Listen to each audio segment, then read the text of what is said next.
Hey, yo, welcome to the Godcast. I hope y'all are buckled up, because things are about to get weird.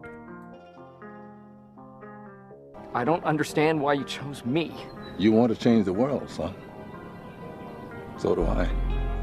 Where are we at in terms of history on the timeline? Where are we exactly? I'm just trying to uncover the truth and bring forth what I can see as the truth.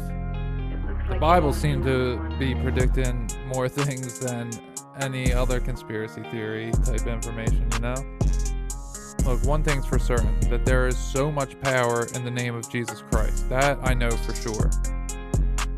Welcome to Godcast. Welcome to Godcast. The Goodness Over Darkness. The Goodness Over Darkness podcast. Here is your host. Here's your host. Here's your host, Emanuel Kingman.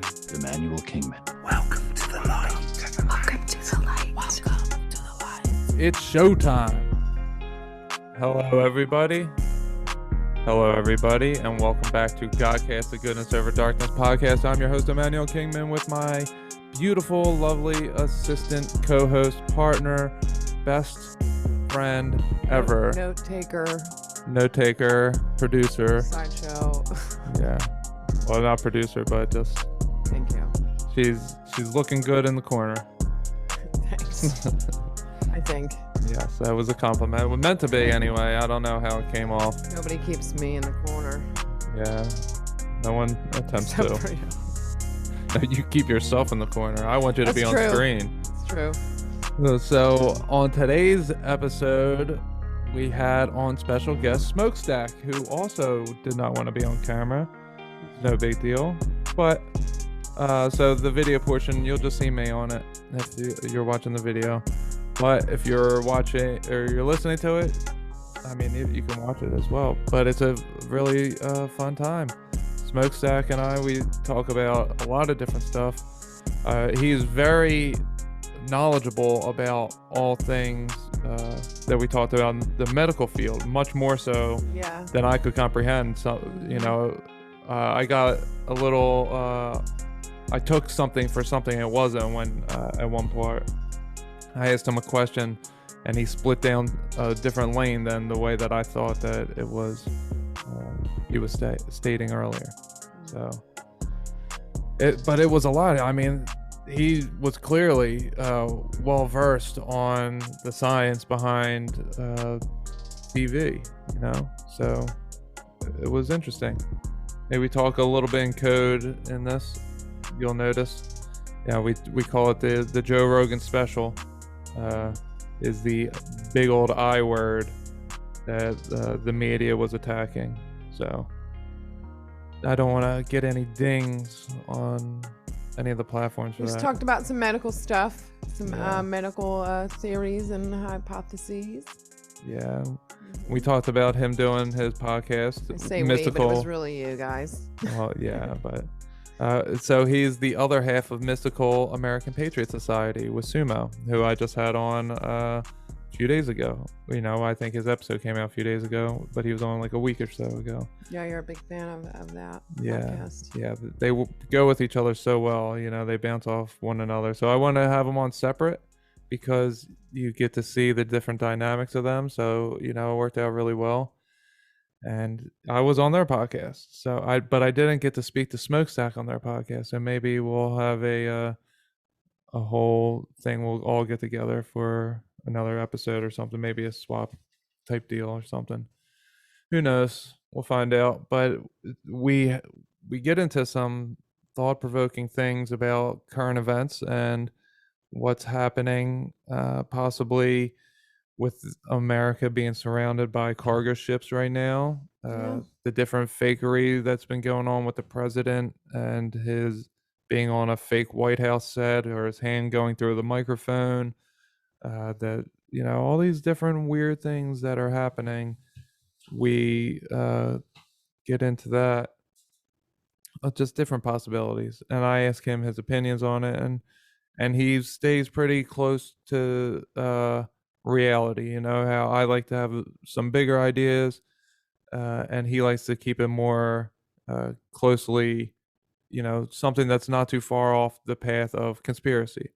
And that's why him and Sumo's work so well together, because Sumo's more like me, where he wants to think it's a huge conspiracy, but Smokestack's like, nah, it's more logical. Yeah, has to so it's figure out somewhere the- in the yeah. middle, but they balance each other out really well. I totally get that. I need the logistics. Yeah. No, I mean we all do, and I just mean that Smokestack, he needs the proof. right. So he'll stay too. on course before, diverting into something big, whereas I'm like the opposite. I'm like, oh no, it's definitely conspiracy, and then I'll work my way back in. Like I go out, like, I'm very expansive. That's what I meant. That I just go out and then I bring it back in. But you do need evidence, A little obviously. prediction of an oil shortage to come and natural gas prices to rise, and talked a little bit about fertilizer, natural gas. Yeah. Yeah, and we talked about the cargo ships a little bit. Yeah, he's very much in the field of chemistry or using chemicals. I won't say chemistry itself, but he uses chemicals on a regular basis. He's doing these things. He's he's coming across a lot of shortages, and him and I go back and forth on Twitter about it because he puts his findings out there. And actually, it was him talking about the CV last year. So this is 2021 now. We're talking 2020. In the summer of 2020, he was not recommending. I don't want to say that, but he was saying that Suggesting, or he was studying. He studied the CV and saw that the effects are being helped around the world by one of them was the Joe Rogan special, because it has some kind of parasitic nature to it. And based on that information, I looked into using parasite remover for myself, and it was all these natural blends, put together: black walnut, garlic, clove, wormwood, maybe a few other things. And I like that he knew about wormwood. He knew the the ins and scientific outs, term of wormwood, but he also knew that a cousin of wormwood was used to treat malaria. So right, that was interesting. I didn't know that. Yeah, I know that he hit us with a lot of stuff. And actually, so when I started, I was taking Parasil, which you also took. Yeah, I got one more day. Okay, yeah. And how do you feel from using it? I feel good. I mean, yeah. See, I felt the first couple days I could feel it was like a battle going on in my stomach. Like I could feel, and in my meditations, I could see different parasitic type of things leaving. Like I felt different afterwards. So, but anyway, so when I started mine is when my last guest, Whitney Strock, and her family, they started theirs right in that same week, so that's one of the oddities that I was saying in her intro, that we just were doing things at the same time together without knowing each other and without knowing those things were happening. And you'll notice that if you're watching the video, so this is 3 episodes in a row now that I have the same shirt on. It's because I'm recording all the intros on the same day. Yep, knocking them all out in one day, that we're both home finally. Right. And, we've been so busy and even after the episodes is when we've usually been doing them, but anymore we're just so tired. We're like, let's just go to bed. Yeah. So we're knocking out a bunch here. I think we'll do like 5 or 6 we here might today. even throw an episode in today. Who knows? Yeah, and I'm recording for another episode, and I'm gonna be a guest on a podcast on Grimerica today. Yeah, it's not really your day off, but it is my one of my first days off. Yeah, told you that wouldn't really. So you might see me in several videos wearing the same exact outfit, but that is because it's the same exact day. I'm just doing a lot today. It'll look like a costume change on your. I'm not doing costume change. No, it'll look like a costume change in the video when you piece it all together. If you're wearing a different shirt for the interviews. Oh yeah, you're right. For any of them. Yeah, all of them. Yeah, that's a good point. So yeah, you'll see that, and I'm hoping the microphones sound good for everybody. They sound good to us, and we're just trying to do bigger and better things and be more clear and concise on everything. So, is there anything else you wanted to get into with SmokeStack? Well, I guess everybody will hear about his paranormal Oh experiences. wow, yeah, he flew when he was 10 and when he was 14, 10, and he you're thought like, that "Whoa." was weird. His thought was, man, that was weird, and I went to eat some breakfast or some cereal. He said he was kind of floating down the hallway face down, like Superman, I guess, but just kind of floating down the hallway. Yeah. Yep. Yeah, so that was His a summer great story. camp experience. Oh, Oh, that man. was When he wild. almost drowned, it brought me back to when I almost drowned. So it Oh. brought me back to Triggers. not like I never saw the man that jumped in and saved me. Oh, why didn't you bring that up? I forgot about that. Because I was, letting him tell a story. Yeah, and but you could have jumped in with yours after. I was still kind of processing, like, did I see the man? Did I not see the man? I didn't see the man, and my family saw the man and has memories of him saying something about his watch wasn't waterproof or something. And strange. His he new walked watch. off and never Yeah, seen and then him again. we never saw him again. But yeah, if he wasn't there, I would have been stuck underwater. But I was all the way underwater, stuck on a nail under a dock. And how old were His you? experience was, I don't know. I'd have to ask my mom, maybe 7, 8, Okay. 6, 7, 8. And that's when my lovely fear of water began, was Yeah. being stuck underwater. So when he was talking about drowning, I was like, oh man, I feel this. I Yeah. can feel this. And when he was talking about being pulled out from being wedged between those rocks, I automatically knew that the person that saved him wasn't like a person, wasn't like a real person. It was most likely an angel of sorts. But and then he said I that. didn't get that. He said, I don't even, but I You got it because of the automatically experience. I got Yeah. it because I was like, that doesn't happen. A park ranger doesn't just like Show appear up. and like Oh, save yeah. you, so I automatically knew that wasn't. See, I a thought real thing. it was because all the kids were Nope. around and they were all there. So I thought maybe someone was close by and they started yelling. That's possible, but I would think But he a said park none of the ranger kids would knew the park ranger was there. stick around till he was completely removed, not just like unwed you so you can finish Right. going through the tunnel. I think he would fully remove you if it was like a real physical park ranger. Yeah. So I kind of knew it was an angel of sorts. Well, and like I said, he keeps it close to the vest. He's not a huge conspiratorial guy. He's just like, look, this happened to me. I flew. And I then had an angel. So on that one, he saw himself. He floated above himself. Right. and he saw it the park happen. ranger Yeah. pull him out, which also triggered me to think, oh, he wants you to see from his perception. It was almost like you saved yourself, almost. Okay. That they Almost. switch perspectives. Right. Something to that effect. Okay. Yeah, it was Makes like sense. you sometimes in that dire need, when you actually say that, very intentional, I need help. How about this? How about maybe he went to the realm where that happened, and that's how he could.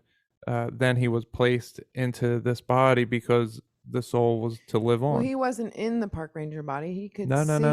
What I'm saying is that same event happened in another realm where a park ranger did that, and he popped back into the realm where it didn't happen because it didn't happen where he was. But in order for him to get to where he needed to be, his brain needed a transitionary period, and that's what it was. I don't know. Maybe it was I don't see it that transferring timelines. Say way. that's I don't see it that that's way. where my brain goes. I just see that's the way that was meant to be. That's that Yeah, kind it of could that was his way of increasing his faith. Yeah. Hmm.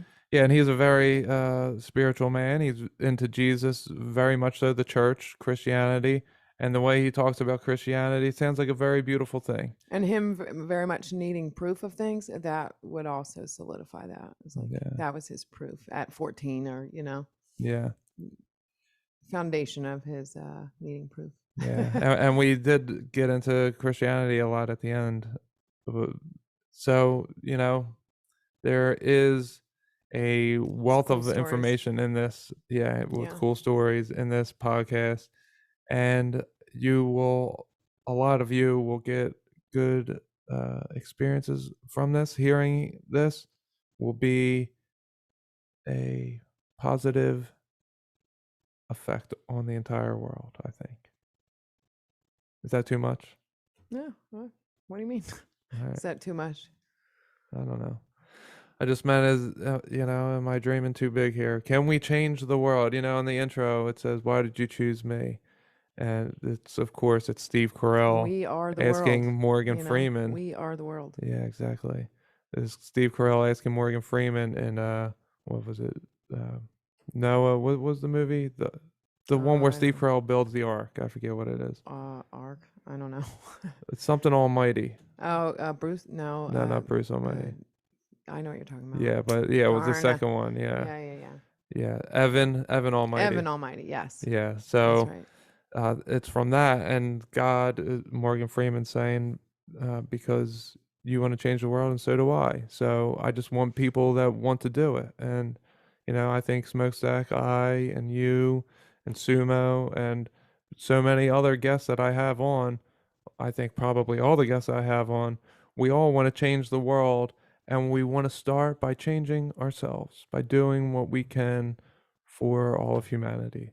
So yeah, it starts small. I think it's most important. I mean, it really is the only way. You have to change yourself. Right. Period. Restore I don't even want to say yourself. first, because you can't save anybody else until you save yourself. You Yeah. can't help anybody else until you help yourself. Right. You got to restore yourself. Yeah.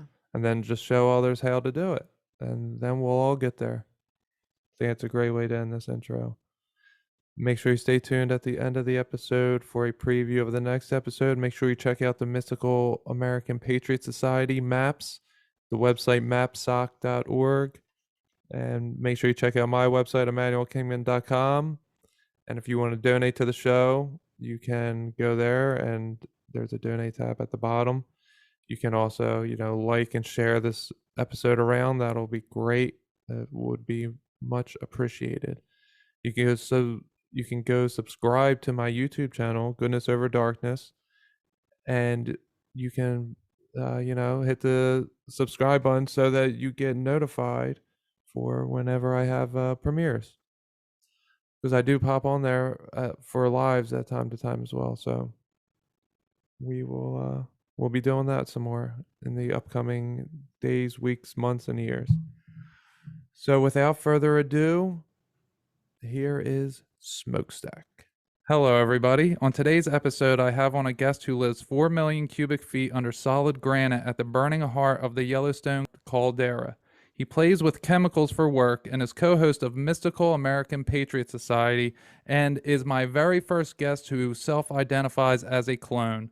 Everybody, welcome Smokestack to the show. And welcome to the show, What's up, Smokestack. everybody? Thanks for having me. I love thanks. that. That was a great intro. I was trying to stick with the theme of, since you're a clone and all, I don't want to take it too far out of your comfort zone. Yeah, well, I'm for comfort, I'm reclining in my cloning tube right now, so I feel real like in a safe place. That is sounds safe. It sounds safe. Yeah.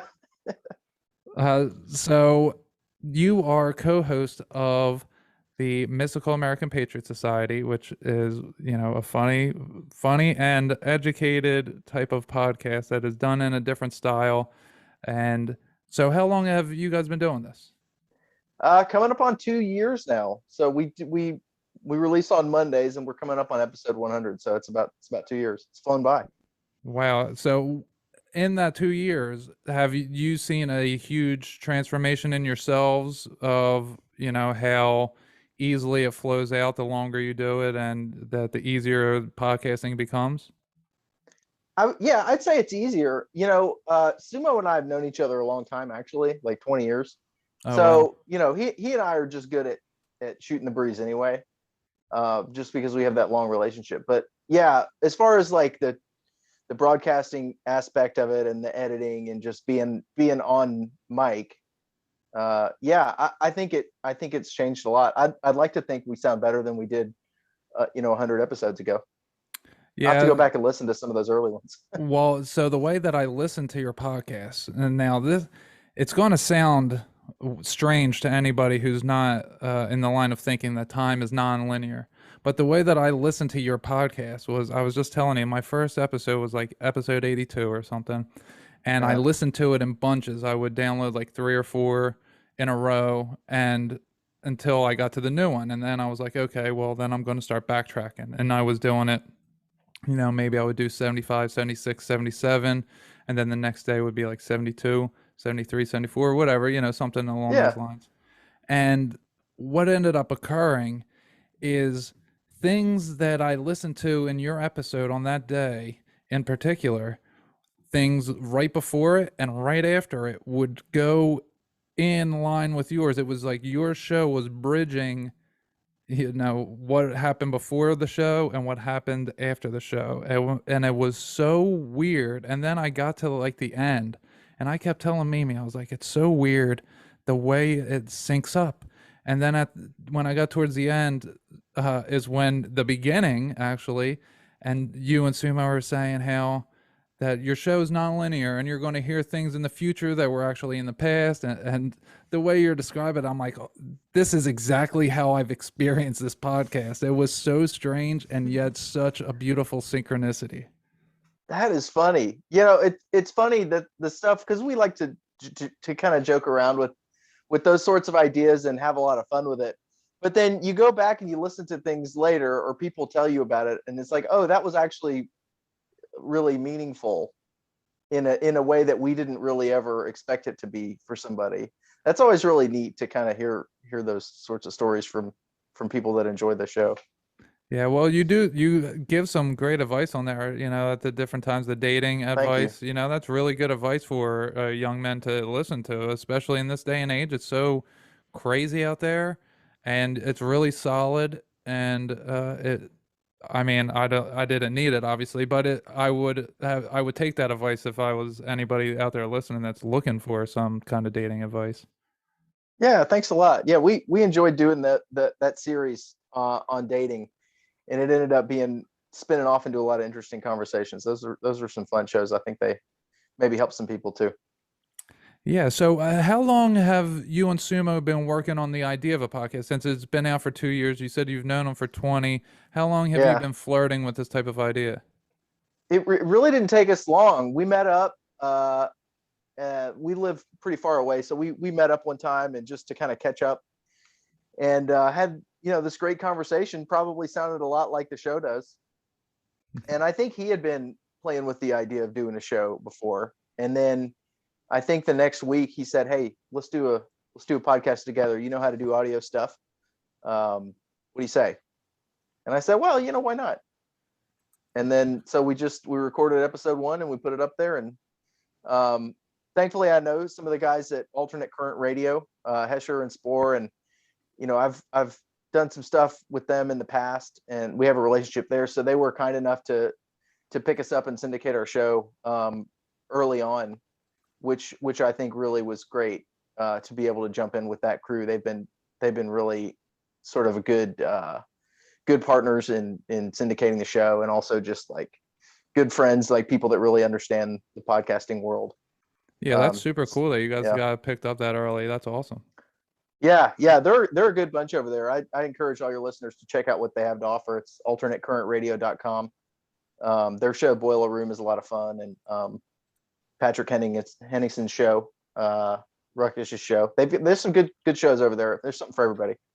Yeah, I gotta go check that out. I haven't gotten a chance to yet, but I meant to a few times. But you know how information just slips through my fingers sometimes, and I forget what I'm doing.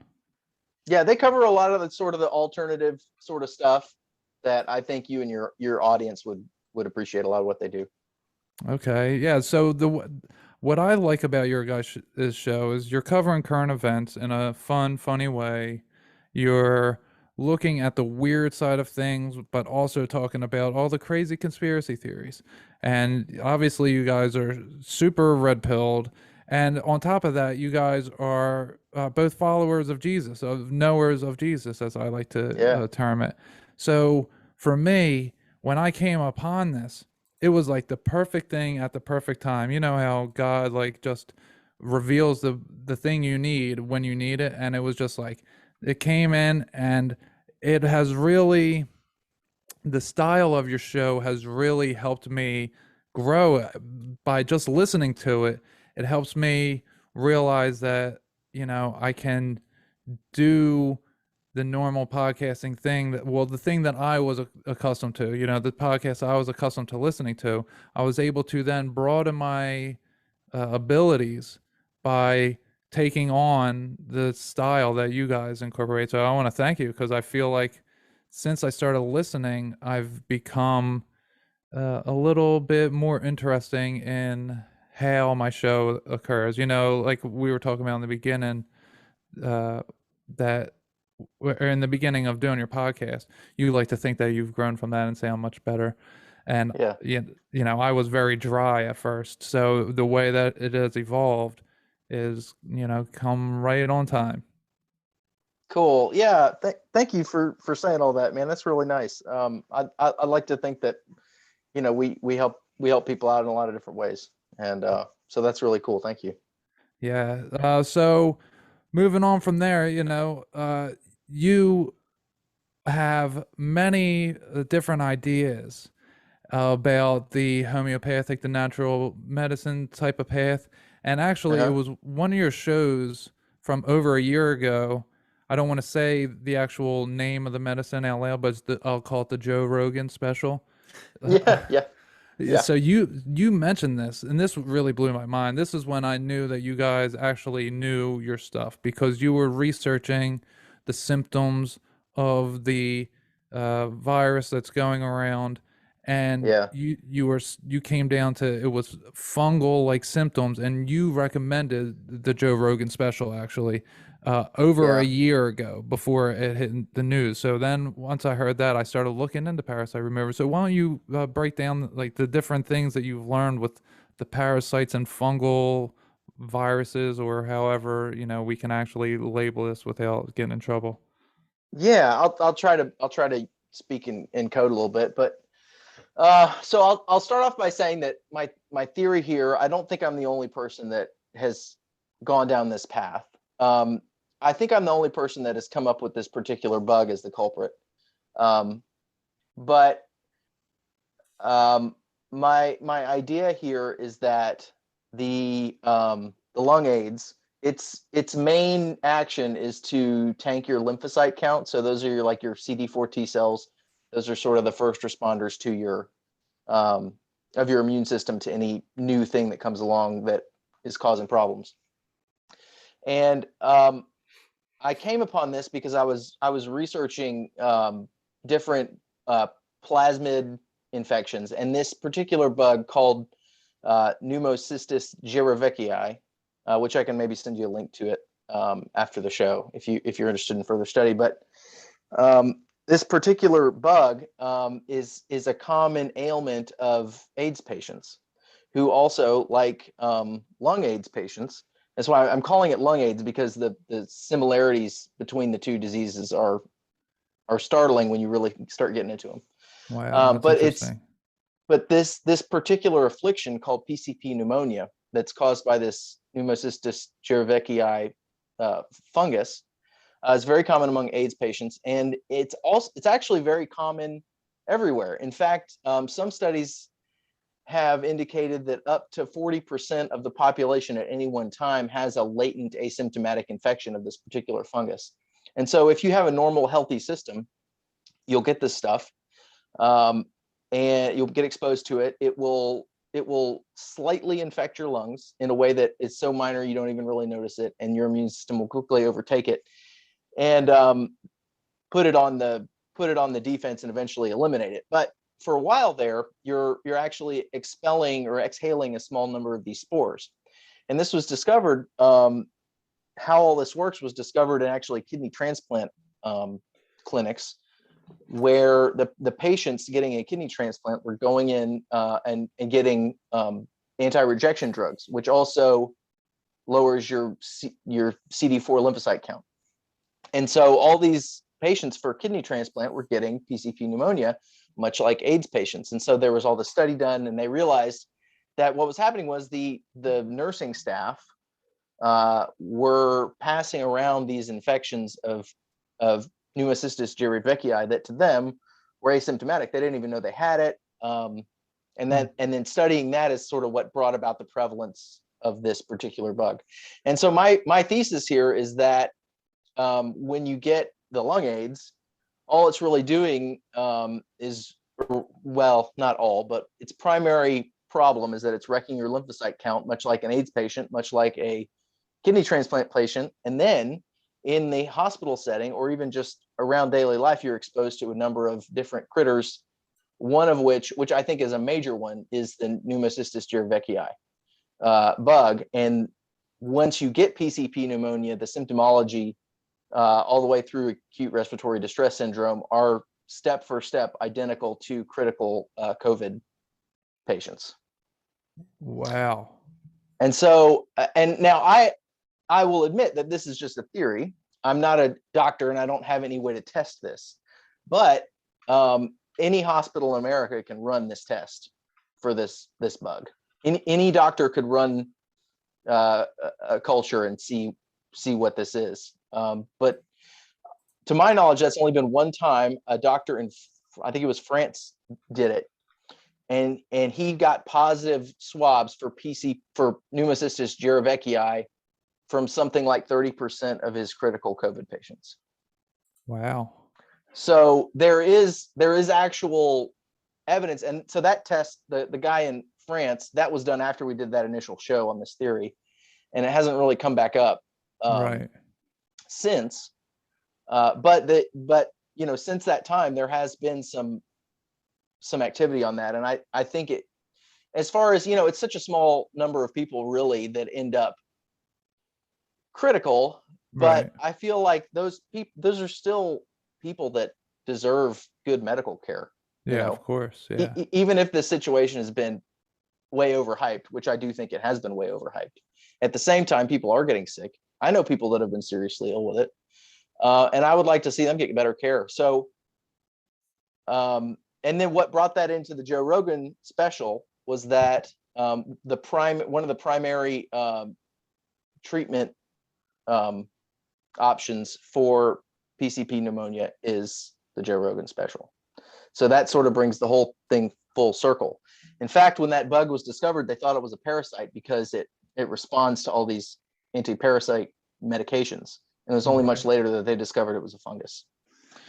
Oh, wow. So I actually had a guest on the other day who said that the reason, so she also, around the same time I started taking a parasite killer, I was taking Paracel. Mm-hmm. She also, her and her family started on this Paracel.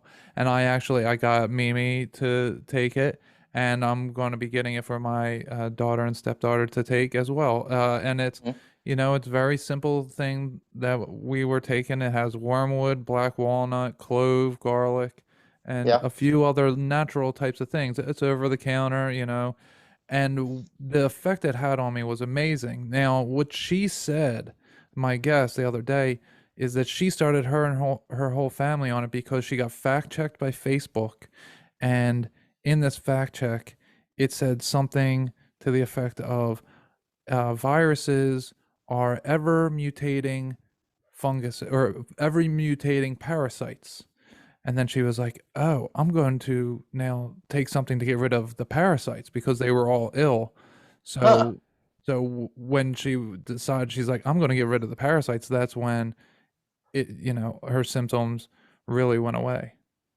Well, it's interesting because I don't think that medical science really knows why most of these drugs do what they do, and because they can't explain why an anti-parasite drug would be effective against a virus or a fungus, they don't, in their pride, they don't want to admit that it works because they can't explain how it works. Like they don't have mastery over it through knowledge.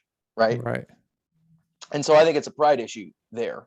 But lots of different drugs do all sorts of different things. I mean, every time you put something into your body, especially when you start getting into plants, the effects are wide ranging and not understood. I mean, you could take really the difference between plant medicine and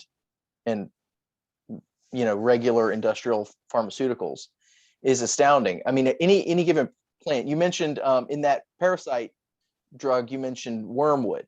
So wormwood is Artemisia absinthium, which is in the family of Artemisias, which are fantastically useful plants.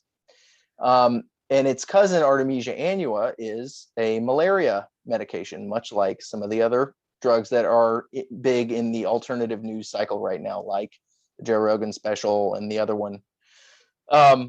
It's also an anti-malarial medication. And the thing is, it's as the effectiveness of this plant was made known to the scientific community, and it's been used for hundreds of years of documentation of using this plant all over the world for anti-malarial purposes. You're talking about the HCQ? No, right now I'm talking about Artemisia annua. So okay. it's like it's in the same family as wormwood. Okay. Which is in that blend you were talking about. But that plant, so the scientists got a hold of it and they said, okay, how are we going to turn this into a drug? And they said, well, we'll try to isolate the ingredient that kills the malaria organism, and then we'll synthesize in the lab. So they isolated this compound called artemisinin, and they figured out a way to make it synthetically, and they started making it in a lab and putting it in pills and giving it to people with malaria, and it worked. And then a few decades go by. It's a pretty successful drug, but it stops being as effective. But they would go back and they would use the plant, and people were still using the plant, and it was just as effective as ever. So somebody decided, okay, I'm going to do a study on this. So they took the extract of the plant and they took out the artemisinin. Okay, they took out the one chemical that they knew was effective against malaria. And then they treated malaria patients with all the other stuff in the plant, minus the artemisinin. And it still worked. So this one isolate of Artemisia annua that they were using to treat malaria, you can treat malaria with the plant without that isolate in it, because the mechanisms and the many different interacting chemicals in the plant, there are hundreds of chemicals that are all interacting with each other in these plants, much more complicated than a simple pharmaceutical that's like one or two chemicals. Right. I mean, we're talking dozens or hundreds of chemicals and we don't even understand how they work. And which is the whole Artemisia annua thing is a great kind of demonstration of our lack of knowledge about how they work.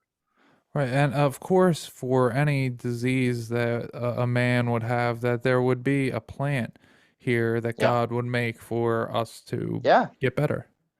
Absolutely. Like God made all these beautiful plants for us, and you just have to pick them up and use them. I mean, there's a degree of wisdom to how we use them and which ones we use and what we use them for. And all that is subject to God's law. But it's like, because we don't understand it, or because we can't make money off of it, because U.S. patent law does not allow you to patent anything found in nature. So the drug companies, they'll find effective plant remedies. They'll copy some of the chemicals in them and tweak them a little bit so they can patent them and then sell them as drugs. And then they'll go out and they'll tell you that the plants don't work. When that's the entire basis of their research is plant medicine on many occasions. I mean, aspirin came from willow bark. Wow. For example. Yeah, I mean, you could cite, and that research is still done today. If you get a pharmaceutical research chemist alone and give him a couple beers and ask him about his research, he'll tell you we go to these traditional plant medicines and we look at what they're doing, and then we study them in the lab and we try to figure out something that we can kind of mimic it, but in a way that's patentable so that we can recoup our costs and make much money. It's just like Satan can only copy. He can only mimic. Yeah. Yeah. Just trying to like kind of witchcraft. Like ape the beauty of what God has made, Yeah. That's what it always is. In like this upside down way. Yeah. Yeah. Wow. That's crazy. So when way back in the beginning, you said that at any given time, there's 40% of people could be carrying this asymptomatically. How long ago did they find out that study? I think that study was done in the 90s. I wish I had it in front of me. Wow, so we're talking it was done decades ago. Yeah, and it was done in like one city, so it may just have been that city had a lot of people. So I wouldn't take that 40% as like gospel truth, but I think the point to understand is that there are people out there walking around with this all the time, and it's well known. Yeah, and they've known that. Yeah. Yeah, like these, if you talk to somebody that works in like hospital hygiene, they know which particular bugs are floating around in hospitals. There are a few that are big problems. One is Pneumocystis jirovecii. One is MRSA. There's a few other Aspergillus. So and it's a lot of bacteria and fungus. Yeah.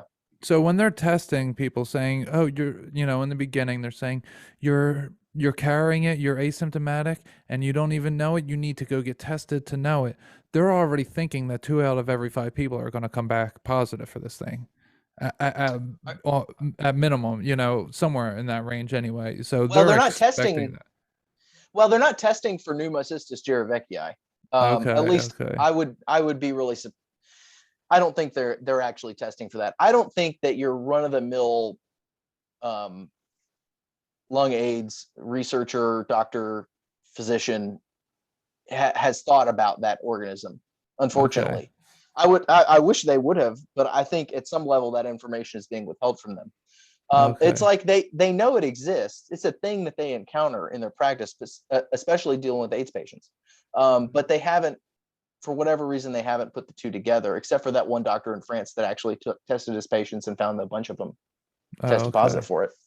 But it's not, no. So when they're doing this PCR test, I mean, I think they're actually testing for what are purported to be the genetic markers of the virus. But the way the test is set up is a complete joke. You can actually, you can look up the paper that test is based on. And the specs on the test almost guarantee bad results. Right. And just because of the number of times Kerry Mullis was all over this. I mean, he's the dead creator. Now. Right. They died right before the outbreak. Yeah, died right before the outbreak. And was a big critic of Anthony Fauci, which that's very convenient. He wanted to debate him. Yeah, and died right at the beginning of this thing. But he and many other people are on record saying, look, if you cycle that thing so many times, you're not going to get accurate results. But they do it 40 times. It's like 40 times. You can. I wish I had the name of the paper. I could maybe send it to you after the show if you want to link to it. But it's all in the paper. That's the thing. It's like anybody can just look this stuff up and read it. That's what kills me about the situation that we're in, is that you can just look up the papers that all this is based on and read it yourself. And with a little research, you can tell what from what. Anybody can do it. It's the thing. And it's funny you're not bringing up, but you were talking about AIDS, and that's the first thing that Dr. Fauci was known for was what's it called, the medicine that he was giving out. I forget the name. AZT. Yeah, AZT. Yeah. Yeah. And what all the effects of that are, and then so when this thing first happens, and I'm telling my parents, I'm like, look, this guy has been around for 40 years to them, and changed through all the different Democrats, Republican, doesn't matter, he's been there. To someone like that who thinks that there's actual division, they're like, oh, okay, so that shows that he is non-biased, that he's not affected by anything, that he's been really good no matter who was there, both sides. But to me, I'm like, no, that shows that he's probably higher up on the chain than those guys. That he's been able to stay through all of them means that he's maybe a little bit more important than they are. They're pawns while he is he's gunning for bigger things. Yeah, I think the people that are subject to party politics and elections are not really the powerful people in most cases.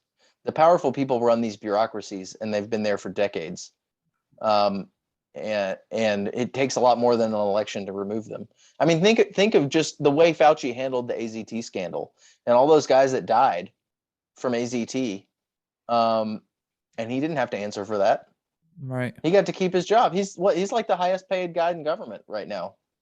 Is he? What about that guy Yeah. in Tennessee that makes $7 million a year? Oh, I guess federal government. I don't know. I don't know about the guy in Tennessee. But I Tennessee mean, as far as Valley like his actual something. the TVA? Yeah, I think so. Tennessee Valley Association. The authority. Yeah. So that The was a New Deal authority. program, built all the dams and stuff. No, I don't know about him. I had heard that Fauci was one of the highest paid people in federal government. Yeah. But I don't. It sounds about I right. know he's doing okay. Yeah. Yeah, well, it's a crazy time in this world. And, you've been posting a lot of interesting stuff on Twitter. I've been interacting with you a bit about it, about the different possibilities of maybe a trade embargo that the U.S. is under. And maybe that's why we have had shortages. And Yeah. then as time has gone on, the cargo ships have really built up around our shores. And I've Right. heard many interesting possibilities. I'll throw a couple of my, just thoughts that are possible. I'm never saying anything's for certain, but that possibly there are Chinese missiles. They have long-range missiles which are made to look like cargo containers, and they can shoot to the shore, with ease. It could also possibly be some kind of living quarters for an army. That's interesting. I've also heard the possibility that maybe, the best place to have items is the water if there is going to be a massive kind of tidal wave, tsunami coming from maybe an object falling from space, or maybe an earthquake or a volcano exploding. Maybe the best place for that stuff would be on somewhere that is floating and would stay with it. Now, these are all very interesting things and ideas, and I love the interesting ideas, but you have something that is very practical in the trade embargo, and that, forgive me if I'm wrong, but some that they're not allowed to, or maybe they're not coming to dock because there's some kind of deal that needs to be worked out first. Is it something to that effect, or am I completely off base? No, I think that, yeah, you're getting to what I think I'm trying to get at. But I think probably the most realistic scenario with this is that a lot of people that are under the influence of China, so call them like a fifth column sort of group, that are distributed all over the economy. I think many of them are probably involved with the Longshoremen's Union. Well, do you want to explain what the fifth column, for anyone listening that's not sure of that? Just give a Yeah, brief. so in this, I guess it was the Spanish Civil War, when General Mola was coming into, was it Madrid? But anyway, he had this expression. He's like, I've got four columns of soldiers outside the city, and I've got a fifth one inside the city. And he was basically referring to betrayers that were gonna do sabotage action on his behalf, as they were laying siege to the city. And so that's that fifth column idea, is like people on the inside that are causing trouble. And so I see one of the first places I would look for people like that is in the Longshoremen's Union, who has been opposing 24/7 operation for a long time, despite the great problems it's causing. And then I would also look at the shipping companies, many of which are owned by Chinese investment firms, because the port, the port's managed by whatever, the state transportation authority or whatever, but the terminals, so the structures out on the piers and the piers themselves are leased and controlled by international shipping companies. So the one group could have their own pier, and they control the operations of that pier. So they schedule the work on the pier. They're running the cranes. They're running the they're telling the ships to come in and go out. And so, and then once everything gets off the pier and into the yard, then it's under the control of the port itself. And then they're basically handling the trucks coming in to pick up the containers and do all that. And so the shipping companies themselves have a lot of ability to cause a slowdown if they wanted to. And the fact that many of these shipping companies are owned by Chinese investment firms makes me also suspect them. But I think the point of all this is whoever's fault it really is. And when you talk to these guys, they've always got somebody else to blame. The union is blaming the truck drivers, and the truck drivers are blaming the warehousers, and it's just this big, like the Spider-Man meme with all the Spider-Men like pointing their fingers at each other. It's like that. But I think the point of it is if you can keep the goods offshore long enough, and you can keep the logistics system jammed up long enough, you're basically going to deplete the reserves in our system to the point where we're very susceptible to a shock. So if all our warehouses are full of food, or all the tanks on the Colonial Pipeline are full of gasoline, all that stuff is full, our whole system is like running this big stacked inventory. If something closes down, we still have material to work with. We still have some stuff sloshing around in the system that we could pull from. But that's not right now. There's nothing in the system. Everything is, as soon as you get that thing off the ship, it's going to the customer and being consumed. Right. There's no slack whatsoever. The Cushing oil storage depot is it's trending to run out of oil in a few weeks.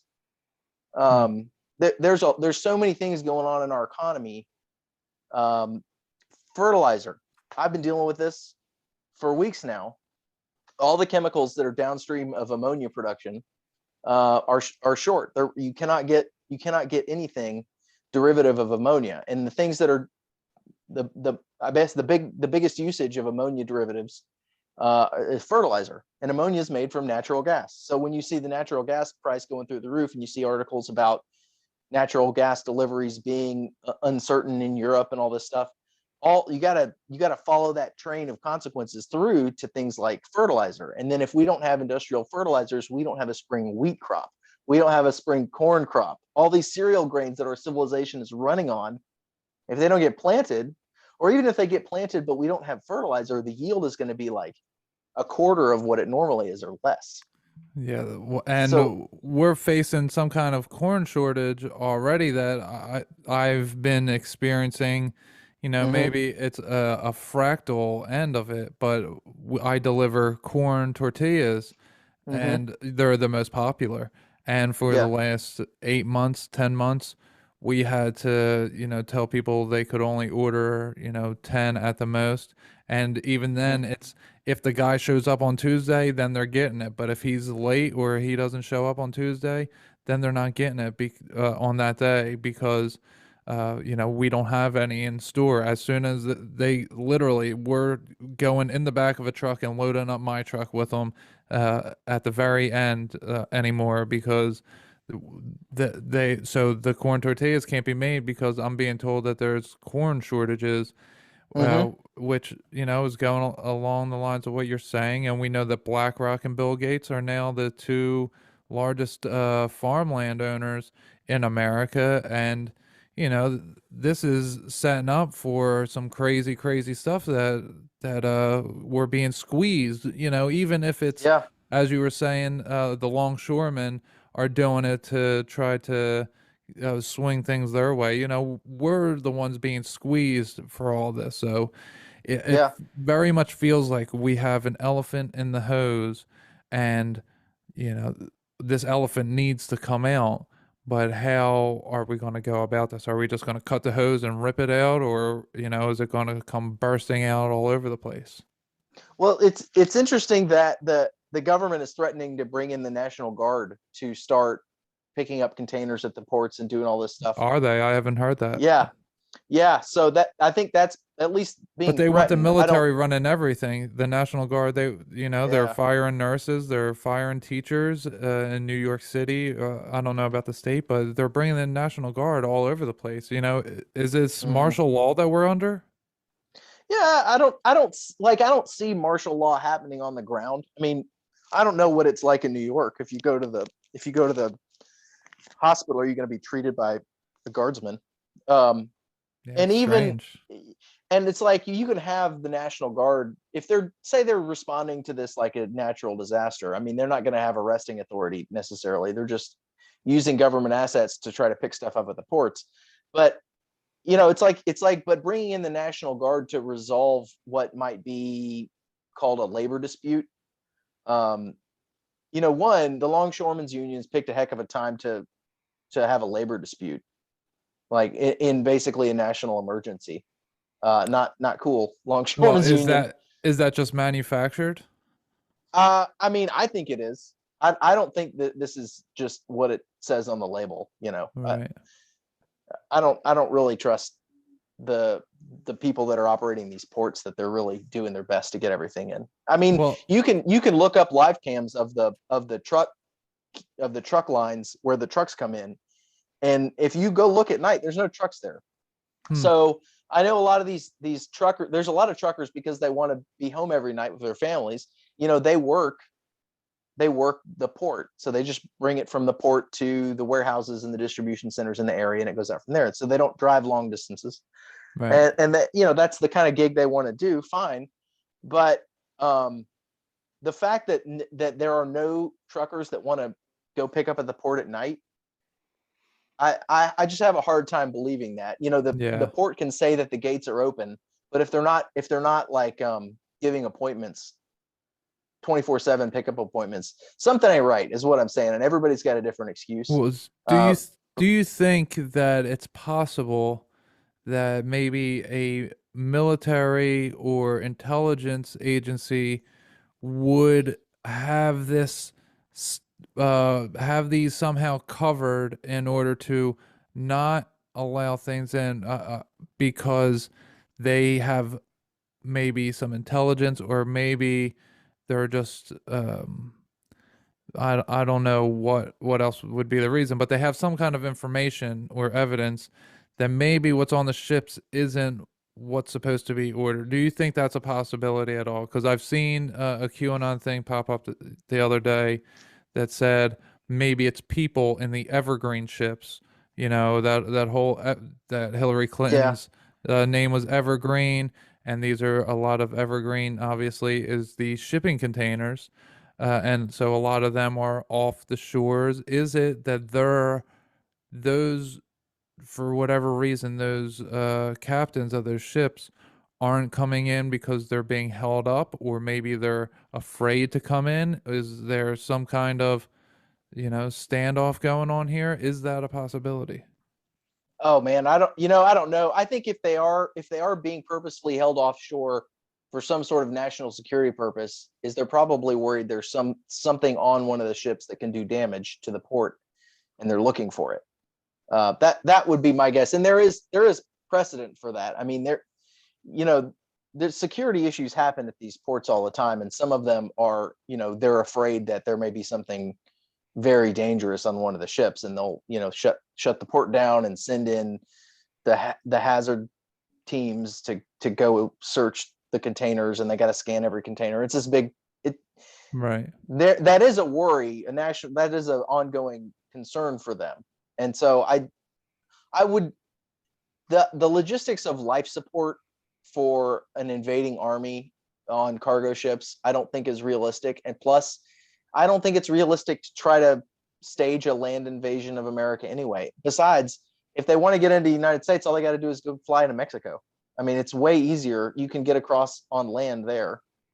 And so if there were people trying to sneak into the country to wage some sort of war action against us, I think they would be coming up through the Mexican border, not on ships. That makes sense. But when I saw that I forget what the article was, who wrote it, but when I saw the article that in 2019 that China has the capability of shooting long-range missiles from cargo ships, and then then it comes out in the news, I don't know, 3-4 days ago, that they shot a missile around the world. To me, that might signal shot heard around the world. It really, it seems like very symbolic that they would do that. and announced it only a few days ago, while we have all of North America surrounded by cargo ships. Maybe not all of North America, but at least the United States on each side, going down, touching Mexico, and going up and touching Canada. Maybe not surrounding all the way up north, but it's a very strange time. We have the president's hand going through cameras. We have fake sets where things are being shot, and it's being released to the public that's fake sets. Like a whole building that's designed to look like the White House right down the street from it. We had all those oddities with the FBI blasting music, and apparently nobody was there. And also in my meditations, sometimes I get given information about current events in some sense. And I was told one day that there's nobody there. And then a couple things popped up on at the White House or Congress that nobody was there. And then I had a couple things pop up on Facebook that day that were oddity, or Facebook, social media, Instagram, Twitter, that people were talking about this, and because there were odd things they were noticing. To me, it's super weird. Like, it really is super weird what's been happening. All of this stuff. Is it some kind of, we go back to, I don't want to say the words, but the election and what we know happened with that. Is this, now is there some kind of investigation wrapping up, possibly, and they're being locked out of the White House? They can't shoot there for some reason. Because this is very strange to have a fake White House set up directly across the street. I mean, anybody has to admit that is super, super strange. Well, the thing about the White House is that it's sort of, so many people have access to it, and especially press people. And if you've got a president who has dementia and whose faculties are failing, and you need to hide that, you're not just going to have him walking around the White House all the time. You're going to want to try to keep him away from the media unless he's having a really good day, right? So I think if they can take some of his daily work and put it off in this other facility where they've got this set, and they can do these really, it used to be the president would do press conferences. Right. But now we've got this set somewhere, and sometimes the press is there. I don't know if they're always there. Yes, it's the Brady briefing room. Right. And there's just this, they've relocated all this stuff. And I think part of it is they're trying to hide Biden away to conceal the. Do you think they're confusing him on purpose? Disability. No, I don't think you'd have to try. I mean, I think he is confused. Well, that's what I mean. They're putting the set there. Is he, that bonkers that maybe he thinks he's there sometimes? Oh, yeah, I don't know. I mean, it's so hard to get a read on what he is or is not capable of understanding.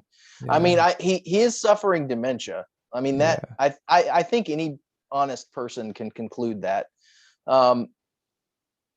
But his staff is running the executive branch. Like the Biden White House is not really run by Joe Biden. It's run by all these people around him. Well, he doesn't even know that you can still receive and transmit the virus after receiving the vaccine. He's saying he's out there 3 times in 2 weeks or 10 days saying that, you have to be vaccinated in order to work there because we need our people to feel safe, and we're not going to be safe until you're vaccinated. The other day, the one guy from, what was it, Department of Treasury, we're not going to have the shortages end until people are vaccinated. I hear people suggesting, like when a storm's coming, they're like, you want to prepare, you want to get this, and this, and make sure you get vaccinated. It's like, what are you guys talking about? Right. Well, I guess that Homeland Security guy or DHS guy or whoever he was saying, if you get evacuated, you're gonna be back in the Superdome like after Katrina, and you don't want to get sick when you're they always preference it that way, but that's such bullshit. It's like, from if you accept all his premises, his argument makes sense. It's just that all his premises are are garbage. They're probably going to You end know? up in the Superdome anyway because of the alien Yeah. invasion that's going to come, and so they're going to like shuffle everyone there. Yeah, yeah. It's funny how you bring up aliens, and I'm like, every time some official outlet talks about aliens now, I'm just like, what are you trying to distract me from or lie to me about? Right. Because that has become, it's like, I don't know, you know, are there things in space? I don't know. I don't think many people really know. I think it's an ocean. Space is sort. an ocean. Yeah, and there's like swimming up there. Yeah, something to that the effect. whole the ribbon creatures. You seen the video of like the ribbon-like creatures up in the high atmosphere? Have you seen this stuff? No, I haven't. Or like atmospheric jellyfish? Oh, you'd love this stuff. I'm not well versed in it. Sumo could probably tell you all about it, but like the theory is that there are organisms. Are they eels? Such. Well, yeah, I think some of them are supposedly look like eels, and this is just from like Wow. sightings people have had, you know, from the space station and stuff. And again, you know, like you got to ask yourself, do I believe the space station is real? But you know, assuming a lot of this stuff is as we're told it is, part of the idea is that the organism is of such low density that it actually swims in the atmosphere, and then they just are like, and they're just swimming around in there like a jellyfish does in the ocean. Well, You know, I think they've got this. I think the ISS is in the ocean. I think that's where they shoot everything for the ISS is down in the ocean. Yeah. Well, it's like, how do you you talk about the radiation, the dip in the radiation belts and all that stuff, and these astronauts are supposedly just blasting through the Van Allen radiation belts Right. once in orbit, and they have to go like hide behind something metal to keep themselves. I just don't buy that. Like, I don't believe that we've really solved the radiation problems and the habitat problems for extended stays in space. I think the NASA scientists now that aren't like evil and part of all the bad stuff, they're just like, we never went to the moon, and it's Yeah. hard for them to handle because they're like, we can go up a certain distance, but that's Yeah. I'm sure that they know of the firmament. I'm absolutely 1,000,000% positive that there is a firmament. I've been through it when I go to sleep and dream meditation. I go through it, and I have pictures on my Instagram that has grid lines. I just took a picture of the night sky, and you can see it. There's discoloration in the photo, and there's a big circle, and there's white lines going down in, and when you zoom, you can see it's a grid, and you're like, oh shit, like that's a grid. Wow. Okay. Yeah, and it's exactly as I see when I go to sleep. It's like this, it's like you can only pass through it. You can't your physical body can't go through it. Your astral body can go through it. Okay, so is this sort of your what defines the separation between the earthly and the celestial realms? Is this is the firmament, and then that's like the boundary that we can't cross? Yeah, like yeah, and as above, so below. It's our physical body is the same thing as the physical earth, but as soon as we leave that, we can then leave the earth. It's one and the same. I think at the end of all this space stuff, we're gonna find that nobody really did anything much more than put somebody in orbit. And I think that's as far as they're able to do. Is orbit a real thing? I'm open to being dissuaded of that notion. I'm not sure. Are you familiar with electric universe theory? Not really, no. Okay, I would really look into that because I think you would really enjoy it, and I think you would really understand it, and it makes more sense than anything else. That any other possibilities that we're presented with, electric universe covers everything very thoroughly, and it explains. Well, so I believe before I ever heard of electrical universe, I had a very strong belief that we are electrical beings in an electrical universe, and that we're affected by these electromagnetic waves that we may call X-rays, microwaves, all these types of waves and these frequencies, they all carry a certain, a vibrational pattern to them, and and we're super affected by all sorts of sounds and vibrations. And what really has me understanding it recently is when I've been trying to find out about the Carrington event and people's thoughts on the Carrington event. And it happened in 1859. And then in 1860, we have the seasonal flu start. And, you know about the different oddities of flus starting when we're introducing new sounds into our atmosphere, the radio waves, the microwaves, 3G, 4G, 5G, and I'm sure there's many things in between, but they're just a few easy ones to pick from.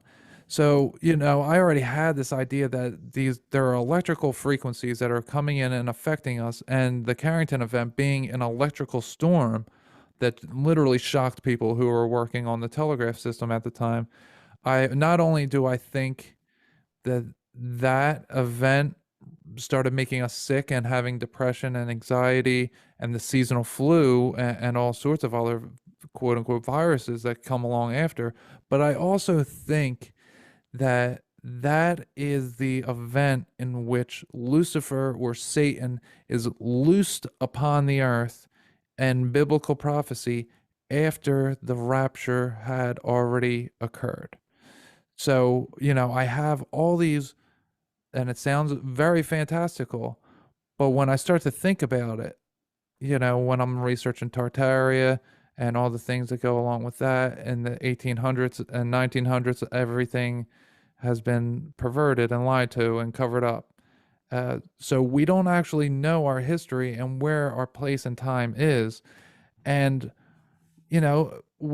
when we have anxiety, depression, and the flu all introduced within 7 years of the Carrington event, there are major things that are affecting our society in a very major way today.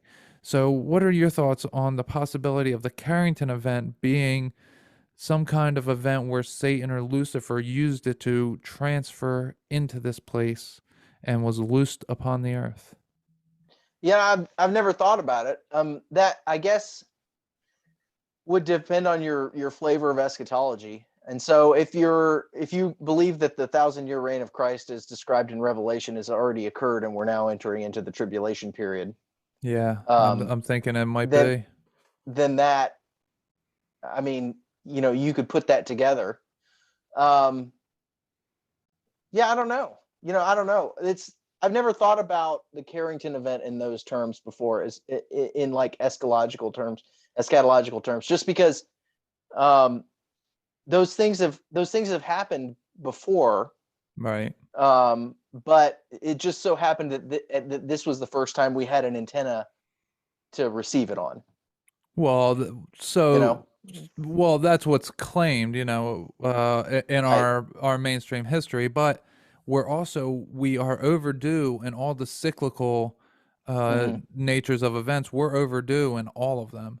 So, maybe something happened that they just didn't tell us about, or something was holding it off. Because, the electromagnetic field drop has been so dramatic since the Carrington event, which really brings it to me. And also, with the 1,000-year reign of Christ, if you look around our mainstream history, now it's separated by years. The way that it's done, it's not exactly lining up, but there are several 1,000-year reigns of empires throughout history. There's the Byzantine Empire. There's several of them, but they claim like they were from 800 to 1800, 500 to 1500, 300 to 1300. But maybe that's just lies, and it was all happening all at once, because these are all Christian empires as well. So, the 1,000-year reign of Christ, while it sounds odd on its face, if we study our history from the 1500s to 1800s, there's so much lies and cover-ups And this episode, it's not out yet. I just did it with Whitney Strock. She is just a regular mother and wife and Christian, and her and we have a lot of synchronicities together, and just a lot of the information she was saying was really resonating with me, Hale. And she sent me a lot of different things that I look into, and there's a lot of stuff that is pointing to, I think the rapture might have occurred. I think the 1,000-year reign of Christ might have occurred, and that we're at the final judgment.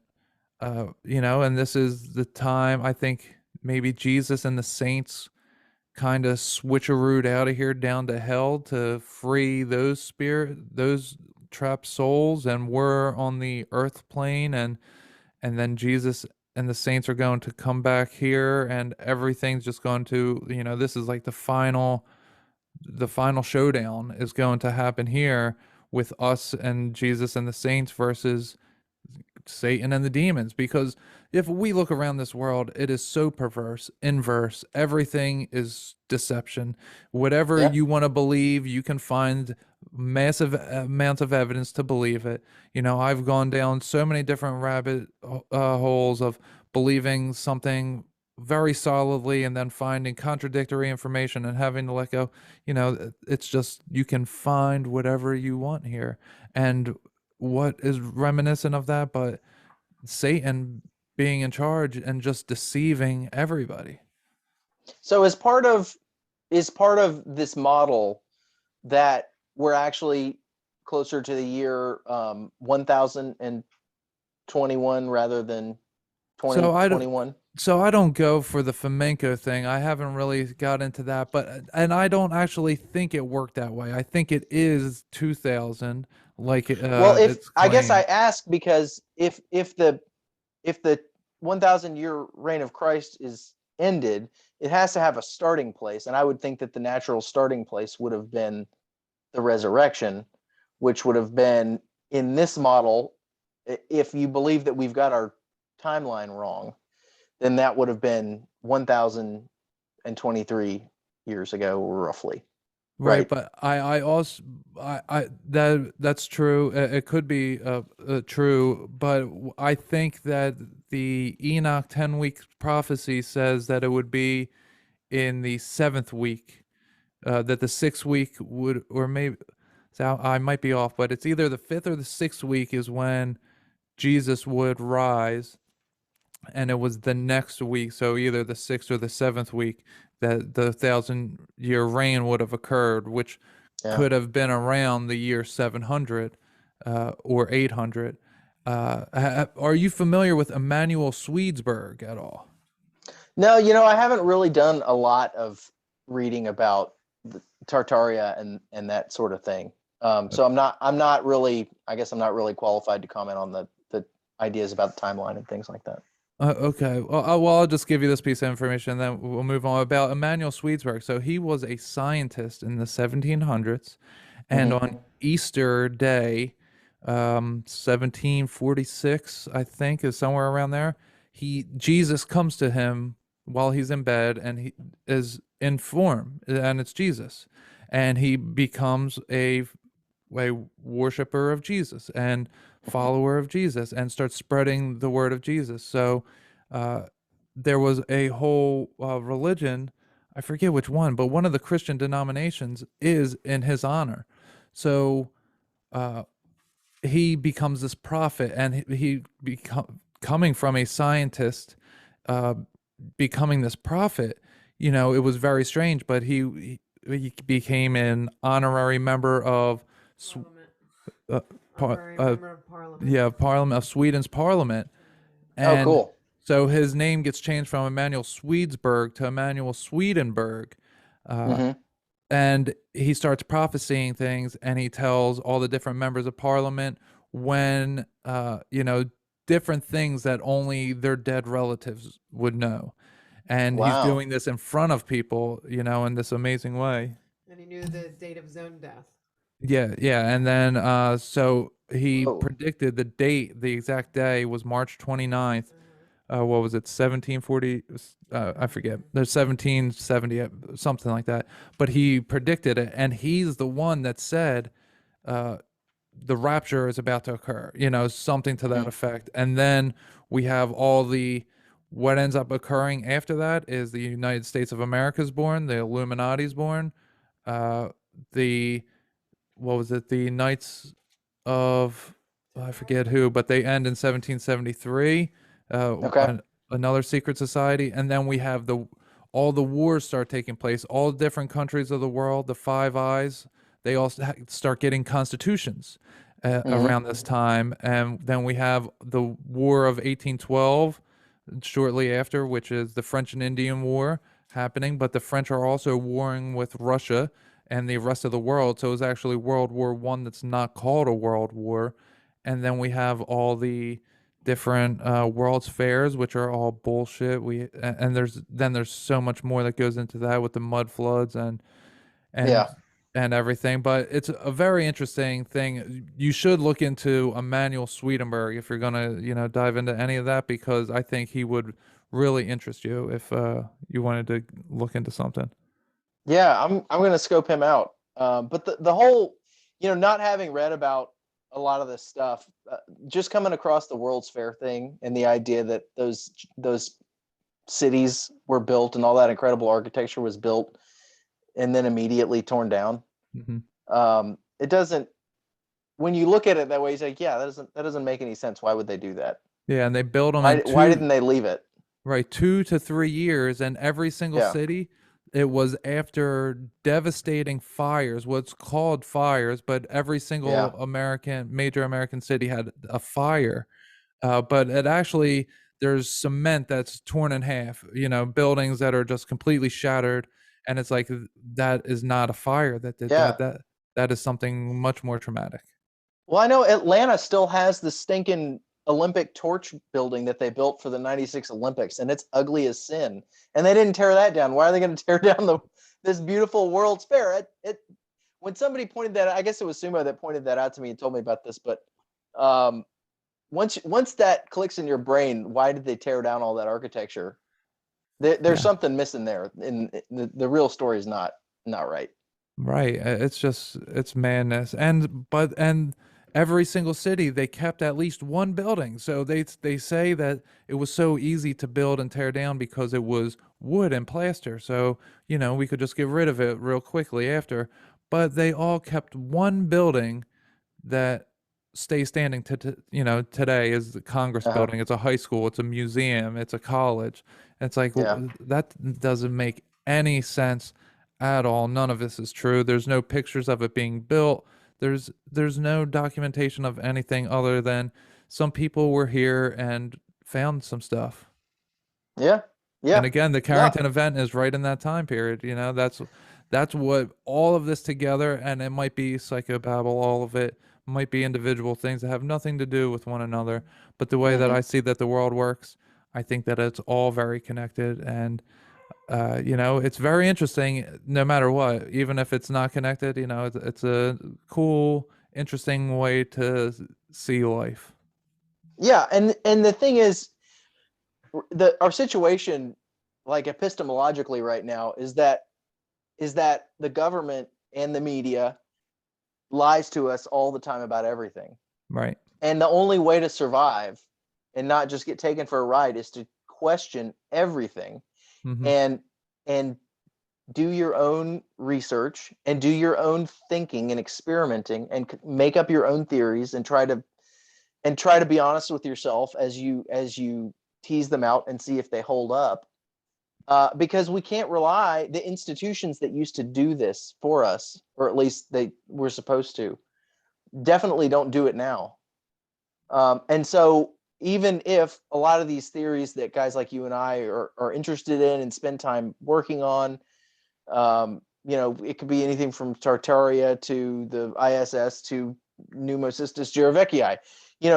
None of them or all of them could be true. But the point is, we have to go through all this mental work, because it's like a survival mechanism in an epistemologically chaotic environment where we have to all knowledge has to be tested, Yeah. and no official source can be trusted, unfortunately.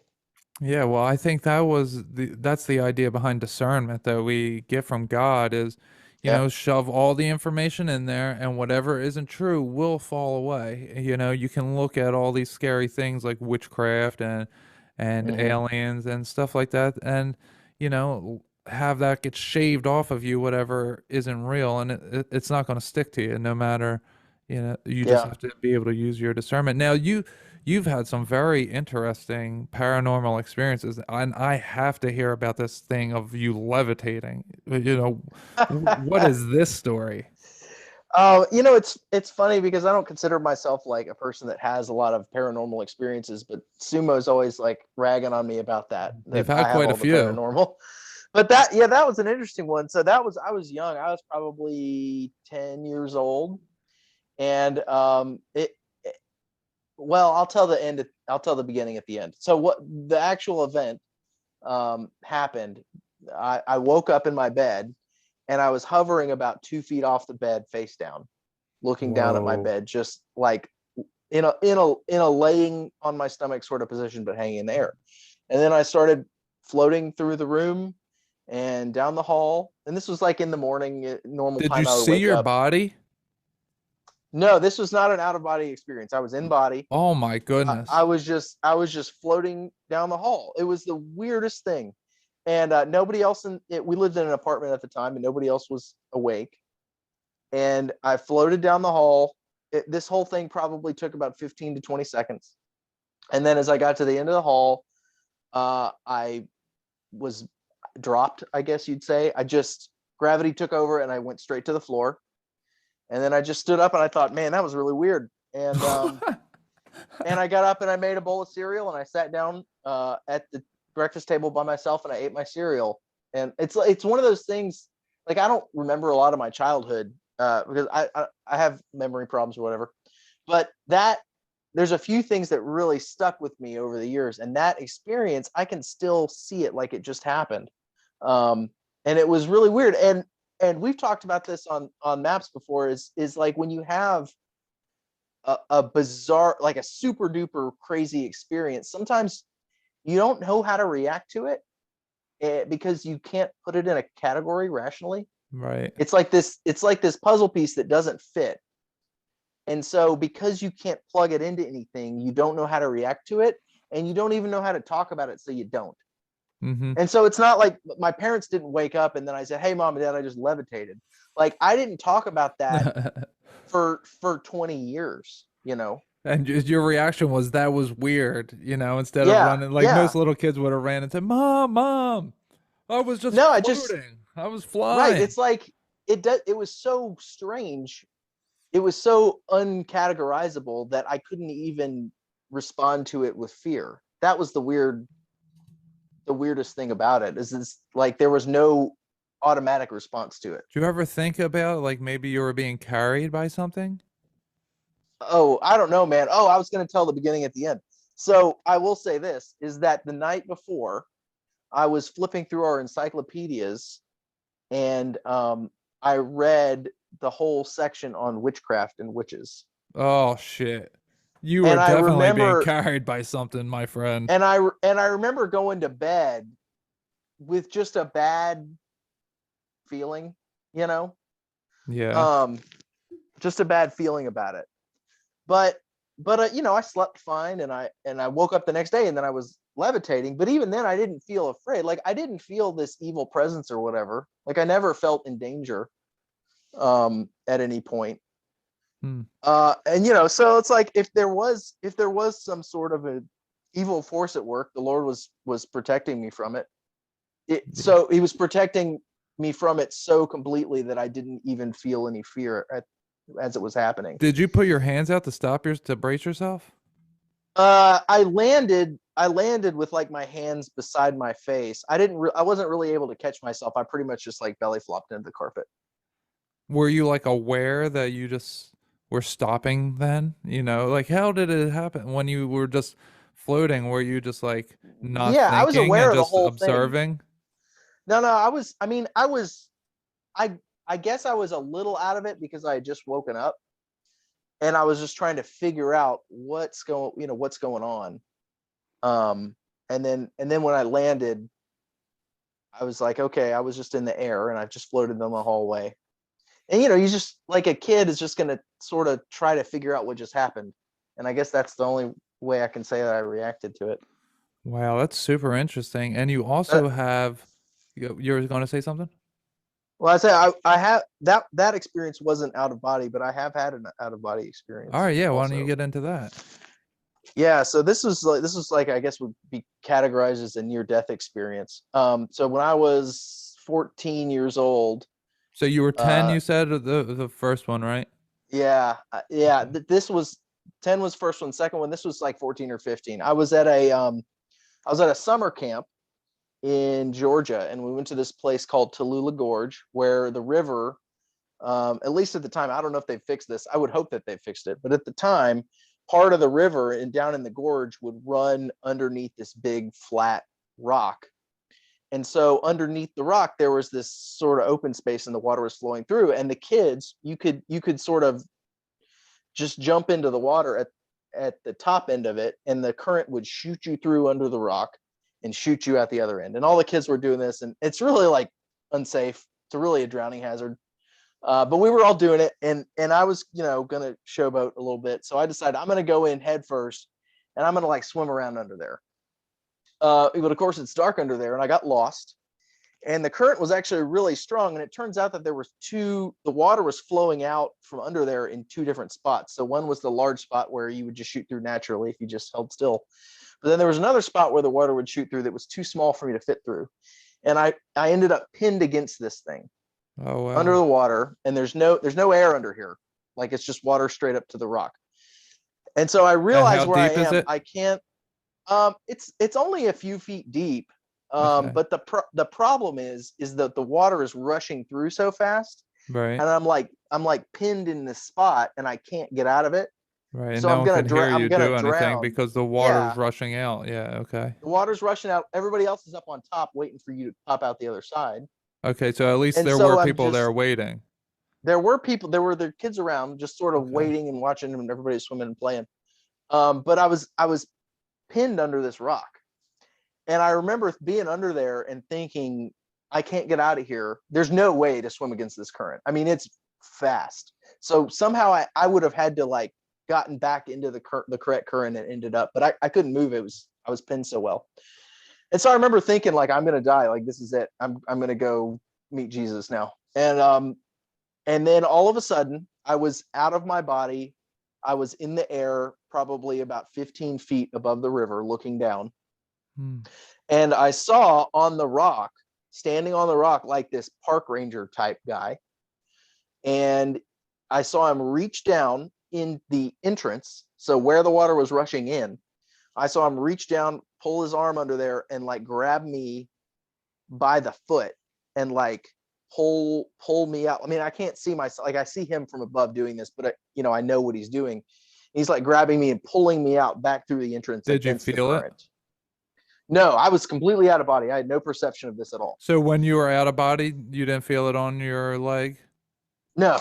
I knew because of, well, it'll make sense when I get through it. But so I'm looking down, I see this park ranger reach down under the rock, and he's pulling me out. And then I'm back in my body. Once I get to a certain point, my body's in the right spot, and I can reach up and put my hands on the edge of the rock and like push it back over my head so that my head pops out.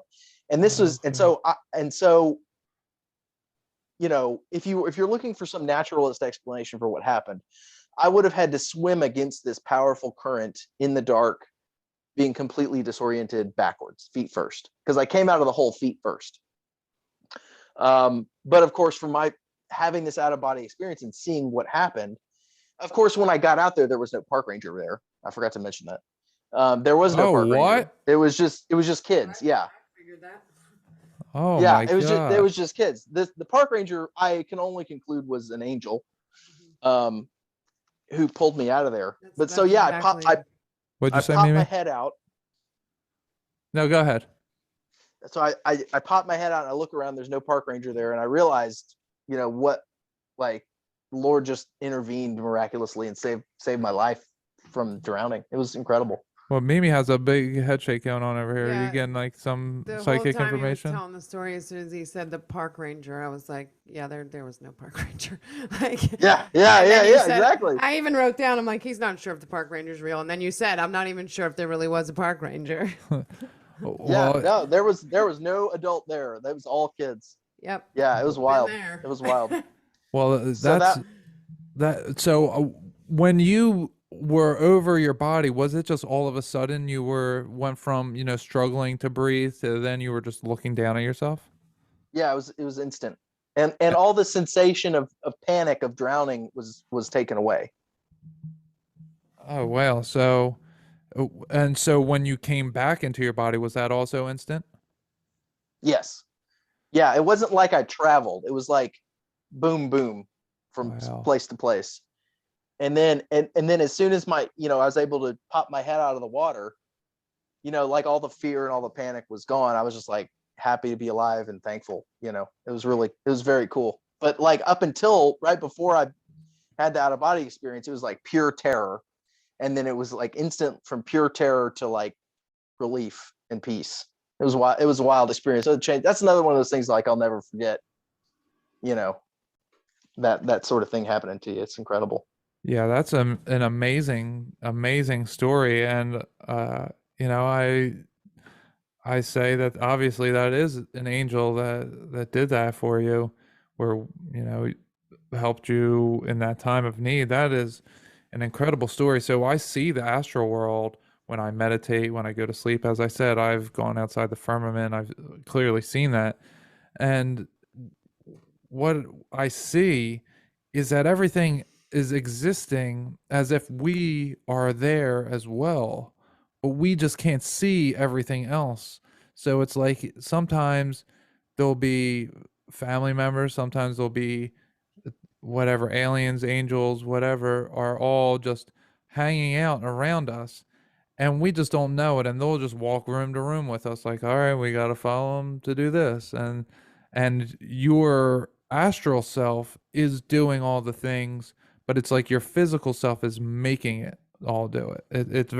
It's strange because it's kind of like mimicry, because they're trying to mirror you. So this is why like they're the mirror magic type of thing, and that whole deal that goes on with the oddities with that is that's kind of your astral self. That's actually like looking into another world.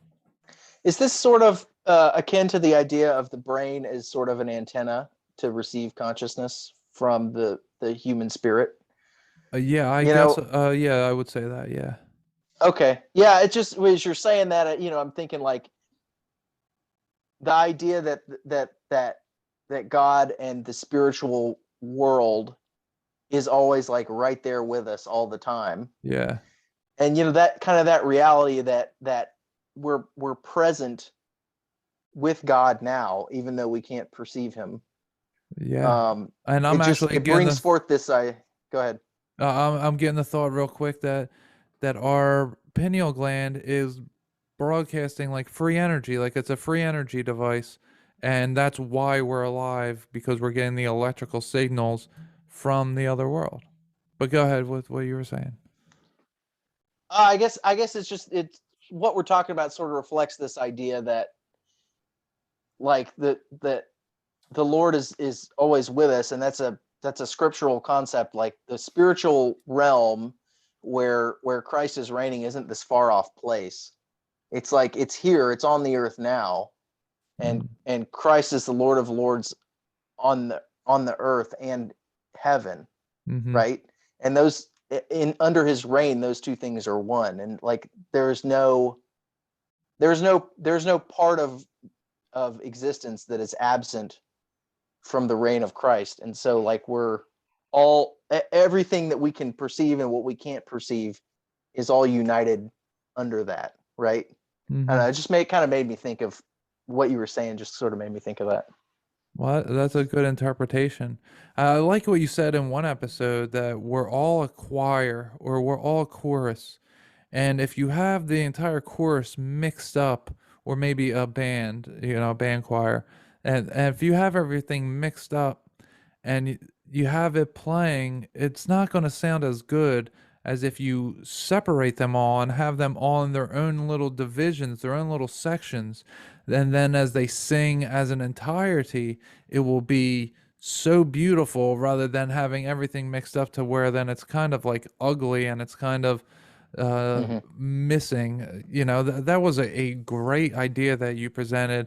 And, as soon as I heard that, I incorporated that into my thoughts. I was like, oh, yeah, that's a great way to describe it, is that and it's not separation that anyone is better than anybody, or no one should live in specific areas. I'm not suggesting that, but we should be gathered together in a way that harmonizes the earth, that we should be different than each other. We shouldn't want to all be the same. We should want to have differences, and we try out all the different stuff. And you go to someone that's doing something different and you learn from them, and it's a very cool experience and it's a very unique thing. But the way that society's running now is trying to put everything in one, it just comes out as mush, and everything's kind of like shit because no one's really good at doing any one thing. So it's not as grand as it really could be, as in God's full glory. We'd all be singing beautifully. It's like God made us all different in our aptitudes, in our heritage, in our cultures, and it's like everybody in their own way is an image bearer of God, and the value of the human life is derived from being an image bearer of God. Like his image is stamped on us, like the thing that gives the coin or the currency its value is like what's stamped on it, right? It's like we can buy things with a US dollar, not because it's a green piece of paper, because it's got the stuff on it that tells us, okay, this is backed by the government or whatever. Not to get into a tangent on monetary theory, but in the same way, like we're stamped with God's mark.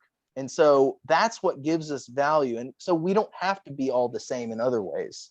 We don't have to all be smushed into this big gray glop melting pot. Yeah. Like I can glorify God as like Southern white man, right? And other people can glorify God in those other ways. And we can learn from each other, and we can enjoy each other's differences and different gifts, and we don't have to like resent each other for our differences. It'd be much better if we all sang the song that we were like supposed to sing, tuned for, and then just honor the value each one of us has as an image bearer of God. Like that's how you have peace on the earth, not by like leveling everybody and squishing everybody into these little like cookie cutter molds and grinding off everything different or weird about everybody, Yeah, it would be like making one meal throughout the entire world forever. Every meal is the same. It would be gross after a while. Who want the spices, the different flavors, and that's what makes us beautiful, is our differences, because we are the same, but we are different. And you can teach me all these cool things that I otherwise would have no idea about. The way that I'm learning life is by getting away from what I grew up with and getting out of that box that I was in for so long of, thinking that life was one way. I'm like, no, life is so beautiful, and it's a grand experience, and I very much enjoy learning different ways. Like I'm learning Spanish, learning Greek, and it does change the way my mind operates when I learn these different languages, and it's helping me become a more well-rounded, full person with a lot of experience. Yeah, I mean, like I could go to Korea, okay, and I could go find a faithful Christian church, and I could go worship with them, and I'm going to be probably lost a lot of the time, and I'm going to be confused a lot of the time. I'm not going to understand what's being said, and that's okay. Like I don't have to make them like me, right? Because their job isn't to be like me. Their job is to glorify God, and God's given them all these things to do that with that make no sense to me because I don't speak Korean. I don't have like that cultural heritage. I don't understand the music or whatever. You know, you could come up with all these ways that were different, but you know, I know that they'd welcome me as a brother, right? Even though I don't understand. And then that's fine. And that's good. And then they're singing their song and I'm singing mine. And in the heavenly realms, those songs are in harmony. You know, that's the beautiful thing because it's like Christ is what unites all those things together and gives them coherence across the globe and throughout time, you know? That is very beautifully said, my friend. Now I have one more question for you before we head on out here. Now you have another odd experience about a possible, well, I'll say what Sumo labeled a alien abduction experience, and I will say that I have experienced something similar. Maybe yours is a little more pronounced, but I experienced something similar that I know I've experienced an alien abduction scenario. So this guy with the smile, that's what I'm talking about. Do you want to tell that story? Oh, okay, yeah. And it's funny because I wouldn't categorize this an abduction, and I'd be interested to hear, like, after we talk about our stories, maybe you could talk about like how do you define abduction? But okay. I had this vivid nightmare one time, and it was very simple and brief, but there was this man standing there in khaki pants and a braided leather belt and a white polo shirt, and he was kind of paunchy, kind of fat, like a 50-something-year-old man, losing his hair. Imagine like Steve Ballmer from Microsoft in the old days, kind of like that. But he looked at me with this big, like, cannibalistic grin, like he was just going to eat me, and just like grinning at me. And it was just terrifying in a nonsensical way that the story is such, it seems like a kind of a flop because nothing happens. It's just like this guy smiles at me.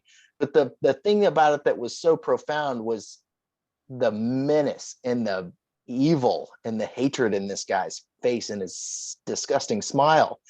And it struck me. It was so affected me that I brought it up, you know, when we did the show that week. And you know, Sumo, I don't remember what his response to it was, but he said you guys should have a show on alien abduction, and you haven't done it, but that's what his take was, that you guys next week would talk about that. Well, so what is it about that story that makes you think abduction? Because I'm not getting there, honestly. So maybe that wasn't an abduction, but I think that was okay. Maybe we're looking at this in wrong terms, where I don't think the abduction phenomena is physical. Maybe I think one time it might be physical in order to get all the implants put in place. But after that, I think it's a thing where they then can just like click a button and pull your consciousness out of your body. Okay. And I think, to me, that guy, so you woke up and you woke up your wife and she had to shake you awake because of your reaction. So that's what really tells me that was something in your core that was pure terror. And you know, I've had that pure terror before. I've experienced the abduction phenomenon my entire life until I was saved by Christ in January. And I stopped being afraid of the dark immediately. I stopped feeling like maybe something was watching me. You know, just that eerie feeling that you might get when you're walking to your car at 3 a.m, or, you know, when you wake up in the middle of the night and you have to go out and maybe you hear a creak. You know, my entire life, I always had this maybe uneasiness that maybe something's there watching me. I can feel something staring at me. You know, it's a phenomenon that's been studied. So when I was saved by Christ, it was all that was gone. And I clearly remember different events that would happen. I would wake up sweating, terrified, maybe screaming, maybe saying something. Not often that I was screaming or saying something, but I remember times where that happened. And to me, that guy with the smile maybe represented some kind of handler of yours that you knew something was about to occur. Maybe it was a demon that was dressed up as some kind of character that was had repeatedly abused you in some sense, maybe, or at least scared you to where it was something that was really terror. So that's why I think they do, demons dress up, they like different things that they know will scare us. They get into our deep subconscious and know our fears, and they use that against us. So I think that thing was implanted in you. That fear already was implanted in you, and maybe that was just something to scare you. Maybe that wasn't the abduction itself, but maybe that was just to mess with you. I think depending on how you define abduction, I think it could have been an attempted abduction. Okay, so how do you define it? I would say maybe some sort of a demonic possession or tormenting. Like I don't know. There's cases of people like disappearing and reappearing and having things wrong with their bodies and all sorts of stuff that you can get into, and it's hard for me to they're just all the classic like abduction stories that you can read about online. I mean, I'm not talking about anything that's not out there, Okay. But it's like I don't know quite how to tease out what's true about those stories. But at the same time, I know demonic influence is real, and even Christians can come under demonic oppression and attack at times. And so I think if there was something more going on there, I think probably a demon came round to see what he could get away with. And really the answer to that was not much, because I'm under the protection of Christ.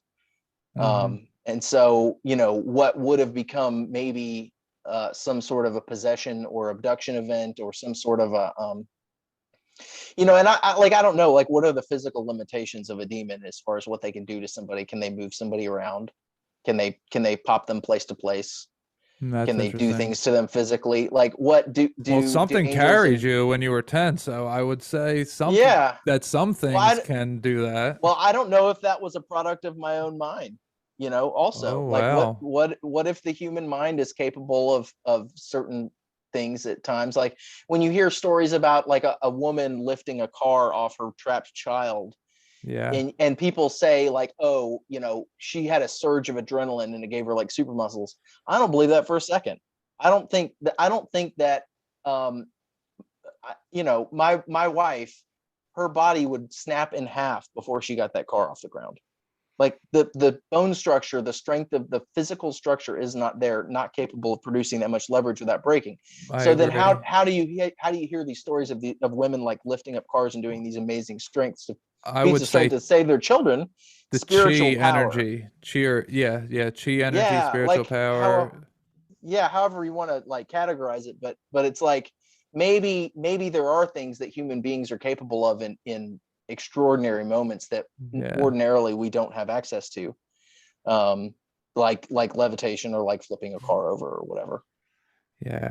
Well, I mean, you go Wim Hof is like unfreezable, right? He can just go to these places that are colder than cold, and his recorded body temperature doesn't change all that much. It goes down, but it's a long time in ice water. Consciousness somewhere else.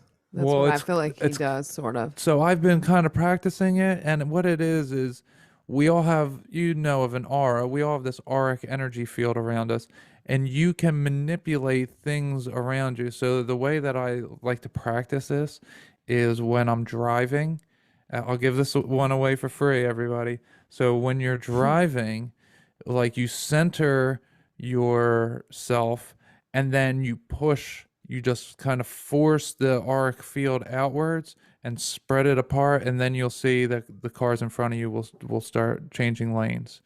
uh, and it's a very cool thing. And at first when you do it, you're like, okay, that's just coincidence. But when it's like 100 times in a row, it's like, okay, Well, so this is a real thing.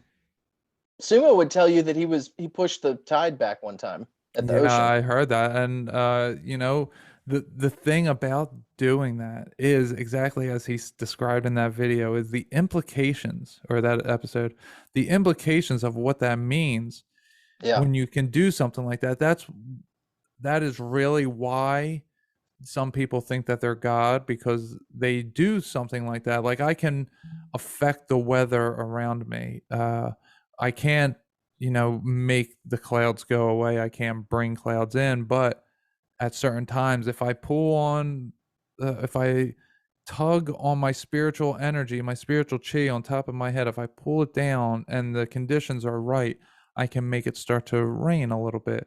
Or I can help clear, if it's like dark rain clouds, I can help clear some things by sending them to heaven, by just releasing them to Christ.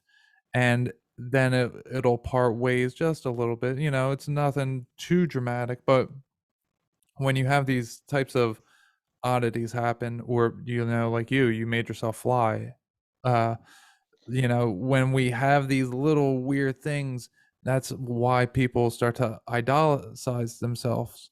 And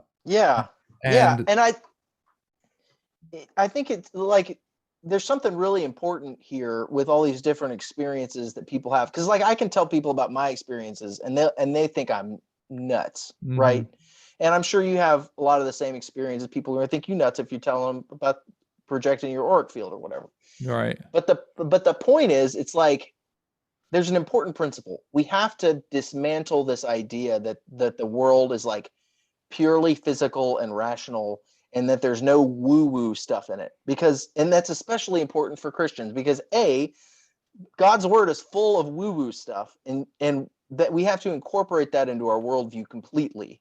Like, you can't just parcel it off, because if you just parcel off all the weird stuff in the Bible into this little category and separate it from the rest of the world, which is like pure materialism, then you're going to parcel off your faith too. Like, you're going to end up splitting yourself in two to like maintain this materialist worldview. But then you're going to have some experience that doesn't fit into the materialist worldview, and you're going to it's going to blow up your whole. It's going to blow you up in like a bad way. Oh yeah. So so many, I feel like, especially with psychedelics, which we didn't really talk about psychedelics on the show, but I think one of the deals with that is that if your worldview is materialist and you're a Christian and you take some psychedelics and you have these experiences that you can't categorize, you walk away from that thinking, wow, nothing I knew before is right. And you end up sort of on this weird Gnostic journey where you sort of throw out. Me. Yeah, it's like a trap, right? And so you just say, oh, I've seen the other side now. And maybe you have seen the other side, but it's like, because your worldview was so shattered by that, you don't have any rational tools to interpret what you saw, and you just become detached from all sense of truth. Exactly. And it's like, I see a lot of people that go down the road of psychedelics, especially if they're Christians, they just jettison any authority of scripture in their life. Right. Because they're like, if I don't see it when I'm tripping, it's not real, Right, exactly. Yeah, and I've been really on this a lot lately, is that a lot of people, they were indoctrinated in Christianity. I'll just use Christianity as an example because most people in this country were at one time Christian. So they were indoctrinated into it, and not in a spiritual sense. They didn't have a spiritual understanding of it. They weren't going to the right church and getting the right information for whatever reason. And then they experience the other side. They become psychic accidentally. They have psychedelic experiences. These maybe they have an abduction experience, and all of a sudden their worldview is, okay, Christianity's bullshit, this and that. But I'll tell you what really did it for me. Say, psychedelics.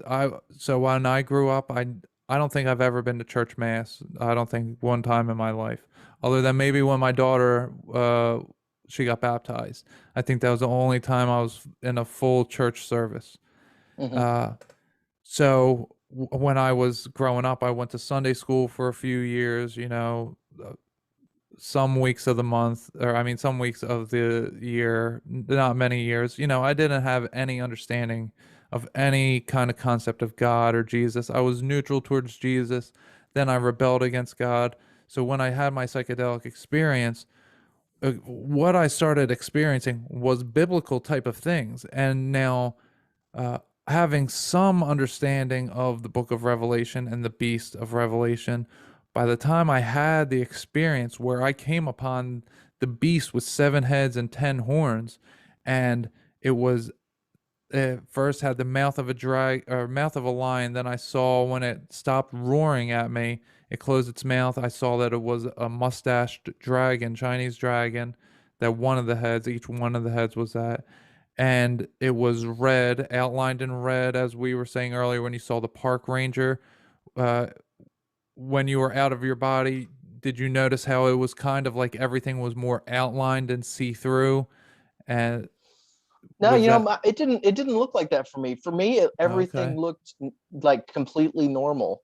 Completely solid. And I think, yeah, everything looked solid. Okay. And I think, I think that Angel was trying to give me something visually that I could deal with. Okay, yeah, that makes sense. You know what I mean? Yeah, so the way that I see everything in that world, it's all like a blueprint type of layout where you just see the outline. Right. So I saw the red outline of this one head, which I called Satan. Maybe it wasn't Satan, I don't know, but that's just what I called it. And it had the short little arm that the T-Rex has, with 3 little claws coming off it like a bear. It's exactly as described by Paul in the book of Revelation. I was like, oh, I went up against that thing. And then I saw Jesus a few times, and I'm like, oh no, Jesus is super real. And, all these experiences I start having, I see a cherubim is the one face of a man, on the side is an eagle, on the other side is a bull or an ox, and on the other side is a lion. And I've also seen the wheels, the eyes within eyes and wheels on wheels, Ezekiel's wheel, of angels. So I've seen all these different biblical things. So I'm like, hold on a second. I was never into Christianity. I was never into the church. And now I'm starting to see that stuff while doing psychedelics, while meditating, while I'm looking at the clouds. So it's in all these different sections of my life, I'm starting to see these very biblical things. So for me, it had brought me to Christianity in a sense. I'm not a Christian. I don't identify with anything outside of myself. But a lot of what I have come to know and have seen and experienced is that the Bible and the book of Revelation especially are real things. Yeah, well, there's a real concrete reality that is reflected in the Bible and in the book of Revelation specifically. And it's like, with psychedelics, I think for most of church history, the church would say, don't do psychedelics. And I think the assumption today is that the church said that because they don't believe that the experiences that people have are real. Or right, they call them hallucinations. They're just like, oh, it just blew your mind or whatever. It's that's not real. But I'm inclined to believe that at some point the church knew, oh no, these things are real. They are doing what people say they are doing, and people are seeing very real things. But the reason that we're not supposed to do them, in my mind, is that we don't have permission to do that. Yeah. And it makes me think about the Garden of Eden, right? Yeah, that's what it always brings everybody to. Yeah, it's like the tree of knowledge, right? So it's like God put that tree there, but he said don't touch it. right? And then, but we did anyway because we were on this quest for. Well, first we didn't trust God, and so Adam and Eve disobeyed. But they got the knowledge, like it worked. They got the knowledge of good and evil, but they paid dearly for it. And I think so many people, when they use psychedelics as like a means, as like this Gnostic sort of transcendent thing to like skip over. It's not that it doesn't work, but it's still forbidden. I mean, I think when you mentioned pharmakia earlier in the show, I would put psychedelics in that. So that's why I personally don't do them. I think the idea of psychedelics are fascinating, but I'm not going to do them. Yeah. For those reasons. Yeah, and I'll just say for me, I've come to realize that it is a trap within itself, that you can get very lost in it. They can be greatly useful in helping you free yourself from addiction and helping you really examine your psyche and find out all the issues that you may have had. For me, I took them, whatever I took, and I was by myself and I was meditating and I had on a different calming musics to make it a very religious type of experience, one would say. I had the intention of finding out who we are, where we are, what God is. That's what my whole mission started out at. And so going through everything that I went through with them, incredible experiences. And at that time when I'm going through this, I'm like, oh, this is for everybody. Everybody needs to try this. And what I've learned since is that I was locked in the matrix mindset and I needed to be freed. And the way that I did it was very accelerating, and not everybody needs it. And not everybody's even locked in that type of mindset, but for me it was a necessary part. But now I can see that, like Terrence McKenna says, once you answer the call, hang up the phone. So for me it served its purpose, very much so. It helped me become psychic. It helped me get in touch with God, which is the most wonderful thing. But it's also, a trap in itself, and it's something that I don't need any longer. And I don't recommend it blindly the way that maybe I once would have. And I don't really, the abilities that have been granted to myself, I can help you free yourself and your psyche without you having to take psychedelic drugs. So, I would say that you could learn how to do these things by yourself without psychedelics, or you can have someone assist you with just talk therapy. Really can really be beneficial for anyone. So, I don't blindly recommend it, but for some people I feel that it probably is necessary. And I think that, like you said, it's against the Bible, and that's how the fallen angels, I believe, started communicating with humanity, which in the book of Enoch, it says they acquainted them with plants by root cuttings, which is just psychedelics. And anyone who is familiar with the creation of ayahuasca and iboga, they are both claimed to have been the plants told the people what to do, but it's actually just the fallen angels couldn't be seen, but they could be heard. So they spoke it, the humans heard it, they put it together, and then they could interact with the humans. And that is what ends up being our downfall. The forbidden fruit was eaten, and we interacted with the snakes. This is exactly as described. It's just not interpreted in the way that I'm interpreting it, is that they were invisible speaking. So, so I mean, if we hadn't done the psychedelics, then we wouldn't be opened up to them. But since we did that, and we are where we are now, and we're locked into this matrix, I think it is somewhat necessary for some people in order to break them free of the wrongdoings that have been done to them, and that have done because they have not known what they were doing. So, God uses all things for the good at the end of the day, and Yeah, it and like wouldn't be here there's if a it lot wasn't of part of the plan. yeah, and it's like we have to also allow for the idea, because I think, you know, you and I probably disagree about psychedelics like on a baseline, which is fine, you know. But it's like even if one of us is wrong, like the Lord will use that. Like even the things that I mess up, the Lord is going to use those things as part of Right. his plan, you know, for my sanctification, my holiness, you know. Right. And so it's like, it's okay. I'm wrong about stuff. I'm wrong about a lot of things, I'm sure, you know, just like everybody is. Oh, It's yeah. like, and the mistakes I've made in past, I don't know. You know, I do wonder about, I wonder about, like, had man never sinned in the garden?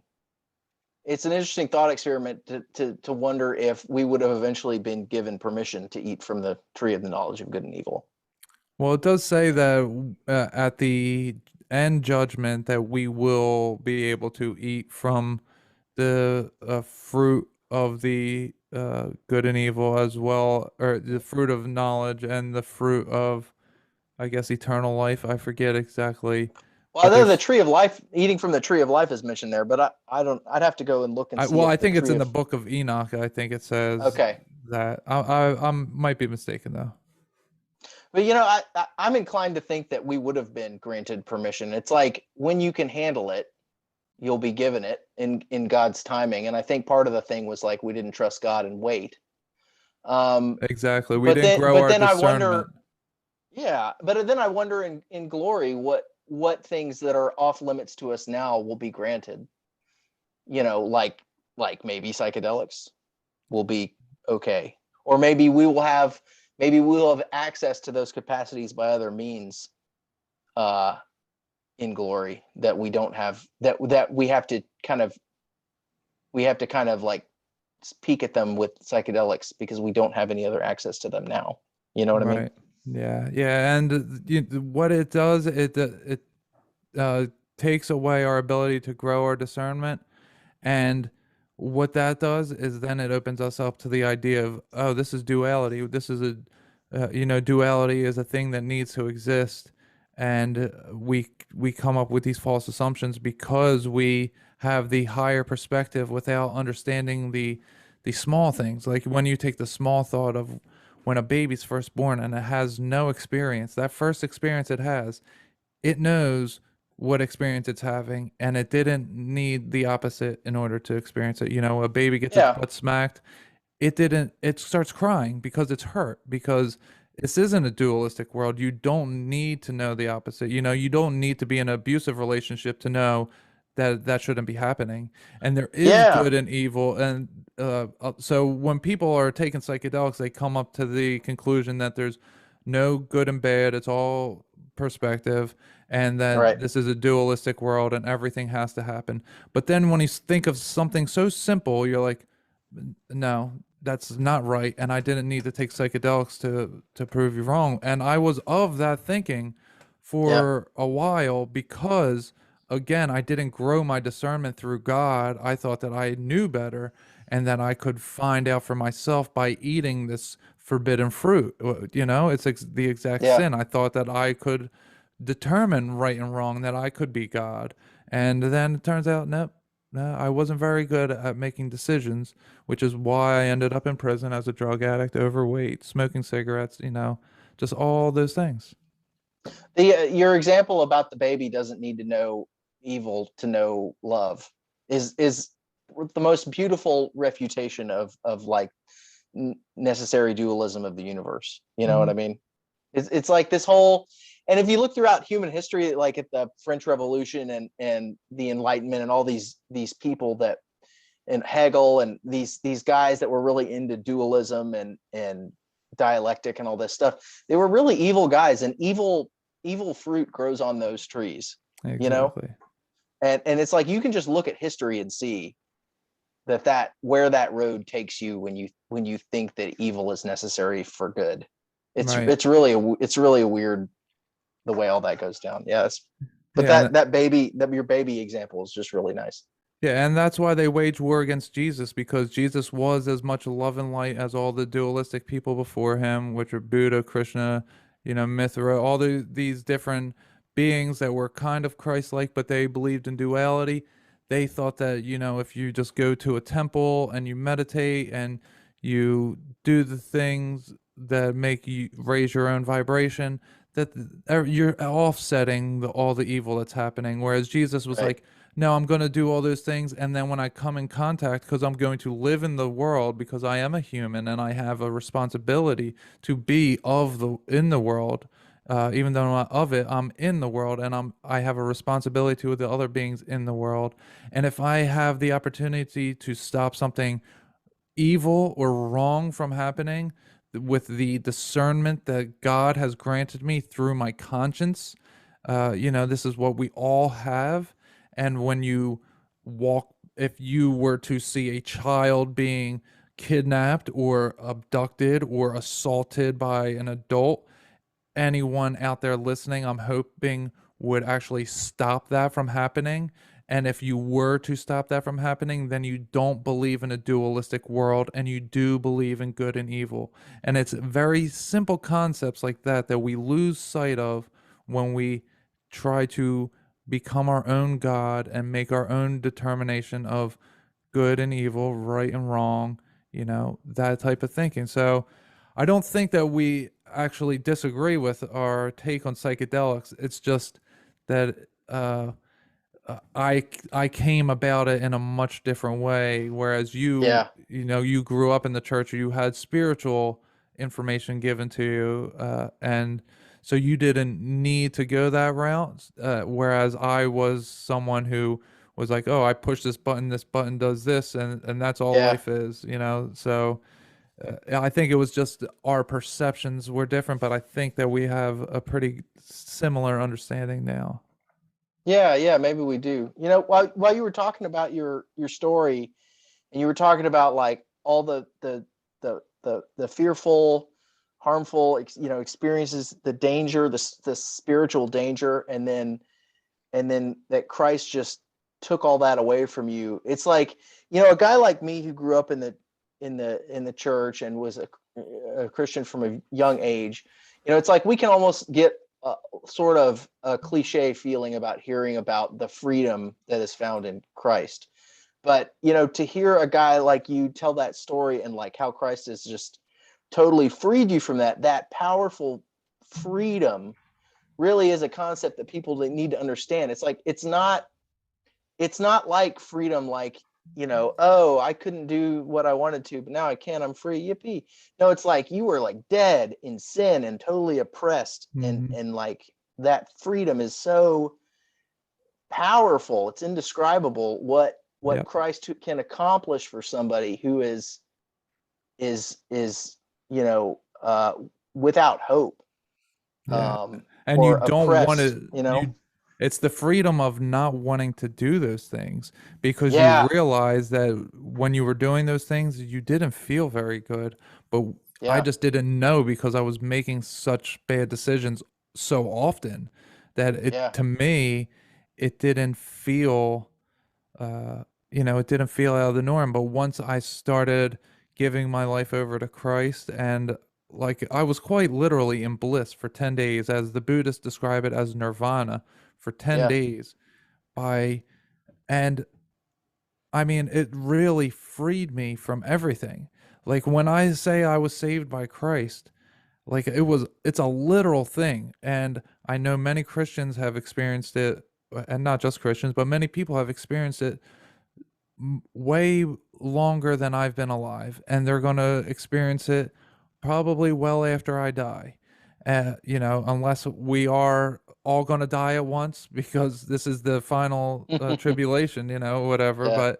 But at the end of the day, it's not that I'm more special than anybody else, and it doesn't take much more than being a good a good conscience person, someone who wants to do good and wants to benefit everything, wants to do God's will, really, is what happens at the end of the day. And there is an avatar known as Jesus, and there is Jesus Christ, which is everything. And there is a difference, and a lot of psychics talk about Yeshua or Jesus in a way that he was just another ascended master or another person. There is that, but that is also not what the Lord and Savior is. That is a creator being who is equal to you, but the creator being, Jesus Christ, is something so much more grand that you could only imagine him as a human, because we don't have the capacity to understand the wholeness that is Jesus Christ. So what's your conception of who, like, what is God, and what is God in relation to the person of Christ? Or would you consider yourself like your beliefs to be Trinitarian? So, as far as what the Trinity goes, I think the Trinity is best explained as the human body. So the way I can explain it is we have a spirit within us, we have the flesh body, and together those two make the Father. The Son and the Holy Spirit, or the daughter and the Holy Spirit, they make the whole that is me. I don't exist without one or the other. And if I don't exist, then therefore neither of the other ones exist. So we all three need each other to be one, and we are all one. So, but what I see as God, as we'll deem it, the largest possible being, we'll call it as God, is what we're describing here, is I see that it's on an infinite scale of we are a cell of God. Just as we have many cells within us, we are the cells of God. And when we get larger and larger, as above, so below. It's not an evil term. It just is describing a scale that, my cat and my dogs, they are on one scale of a dimension or a density, then humanity is on another, and then there may be some kind of quote unquote aliens or angels that are on another, and then it goes higher and higher, and so on and so forth. But it's kind of the same story playing out over and over in larger and smaller scales, that you can see the interactions you have with your wife, maybe similar interactions you have with your daughter, maybe similar interactions you have with your mother, that all these things are all taking place, and they're all different scales, and that is going up larger in size. So it's quite literally, we become larger. Like, I'm 6 foot now, so maybe I'd be 8 foot, and then like 12 foot, and then like 18 feet, and so on. Like, it's getting larger and larger each step of the way. And I don't know if this scale is infinite, in that, God is so massive that we don't even have the means of calculating such a thing. That's a very possibility. But I also believe there is a beginning and an end of everything, that there would have to be a beginning of creation and an end of creation. Now, it may be so large that to us we could never perceive that beginning and end, but what that beginning and end is, maybe it is just the brain of Jesus Christ. But I know that it is Jesus Christ is what all of consciousness wants everything in existence to be like. That the blades of grass, the birds in our air, the people that walk the earth, all of consciousness wants everyone and everything to act and carry itself the way Jesus Christ did. So that's why it has taken the form of man, has taken the image of, there's one image when someone is tripping out on mushrooms, which an episode I released today, a guy said the same exact thing, that he saw the face of Jesus, but he's not Christian. He doesn't say it's Jesus, but he saw the face of Jesus, which many people have seen, because there is one face, but one face that consciousness shows us all, that we know as God. That as soon as we see it, And if it happens in our sky at some point, that we'll all know God is here when we see it. There'll be no doubt about it. It won't be some kind of different aliens or different beings where we're questioning things and we're confused. There is one face that we all know inherently as God, and that is Jesus Christ, our Father. Does that answer your question? I think so. I mean, there's a lot there. Yeah. And I guess I ask because it's like, we spend our time thinking about these really big, almost indescribable concepts. Mm-hmm. And I want to take it back down to like, how then should we live? Yeah, so the best way is to have that personal relationship with Jesus Christ, who is our sides and walked amongst us and was us. Yeah, and it's like, and then the questions become like, how do we know how do I know what I'm supposed to do if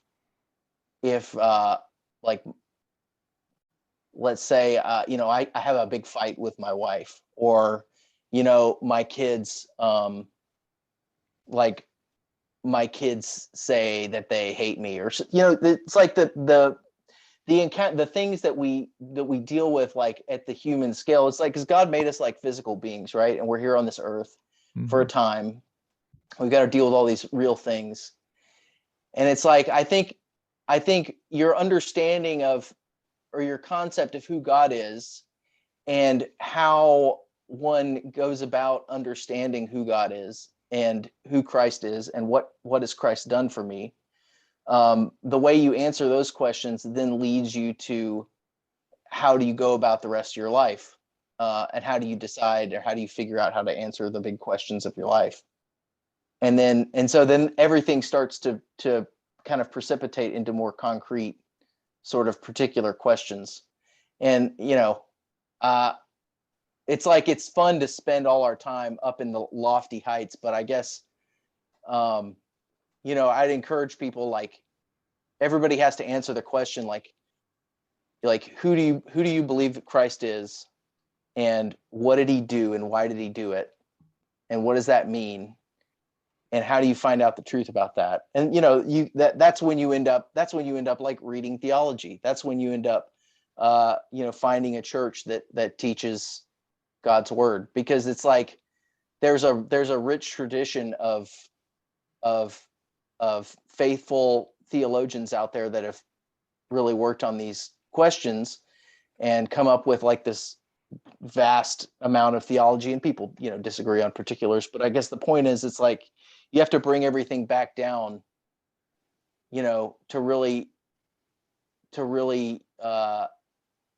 fix the whole man, to treat the whole life, to take what Christ has done and apply it to the whole life. Everything, you have to go down to the practical level too. And that implies like, I have to figure out things like theology, and I have to subscribe to I have to know what I believe about the miracles. Do I believe those really happened? Do I believe the flood really happened?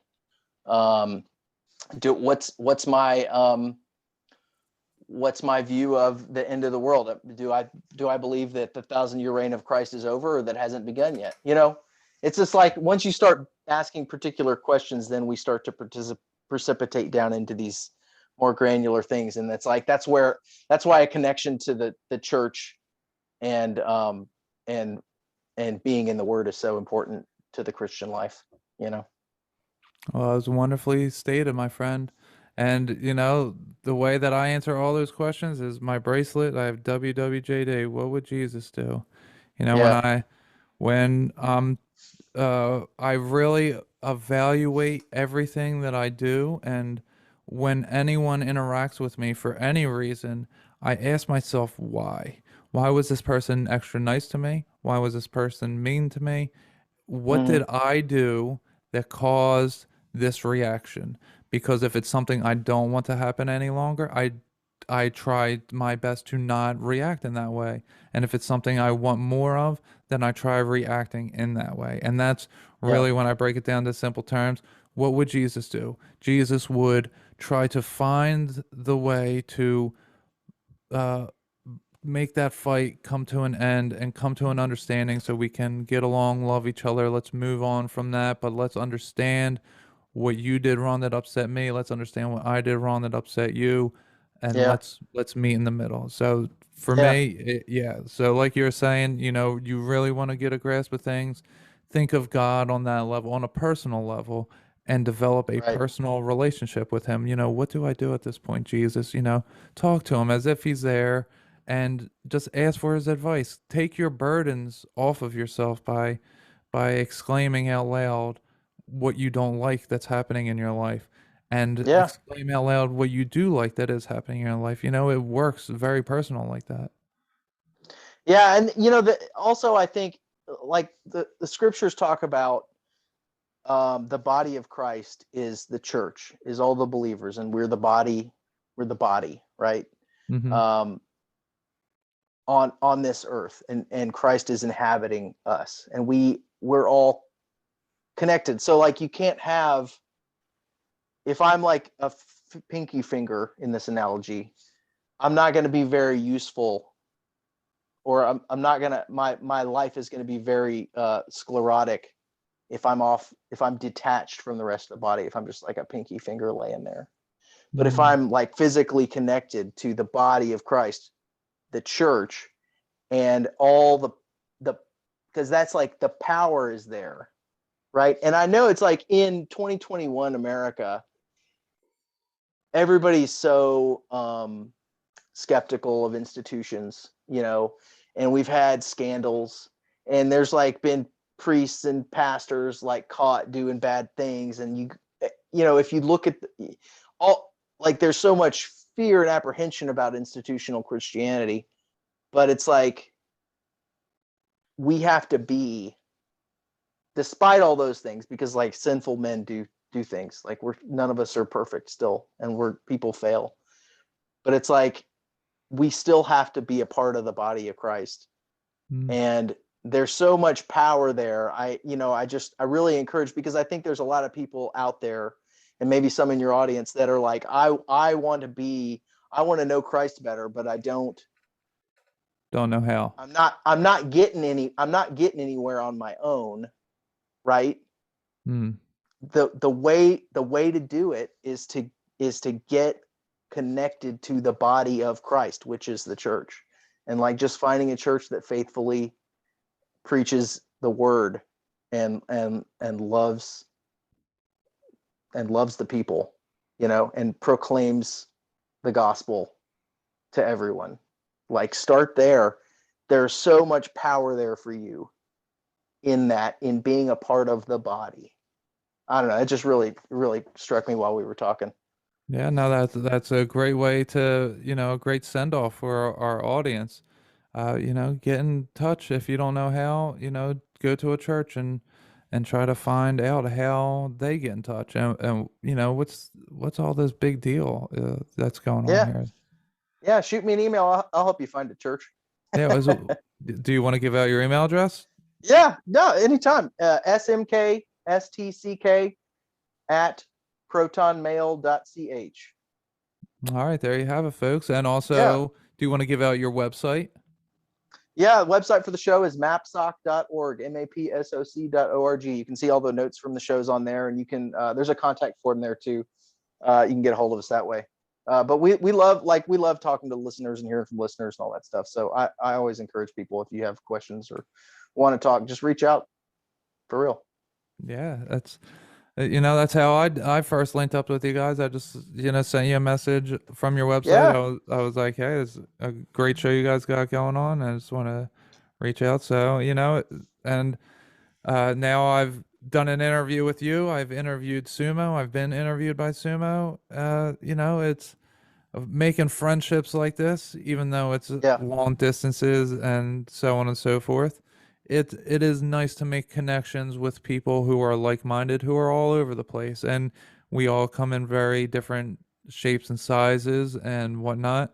But at the end of the day, like you were saying, we are all beings of Christ, and we can all revel in that fact that, and we can, really piggyback a friendship off of that basic ideal.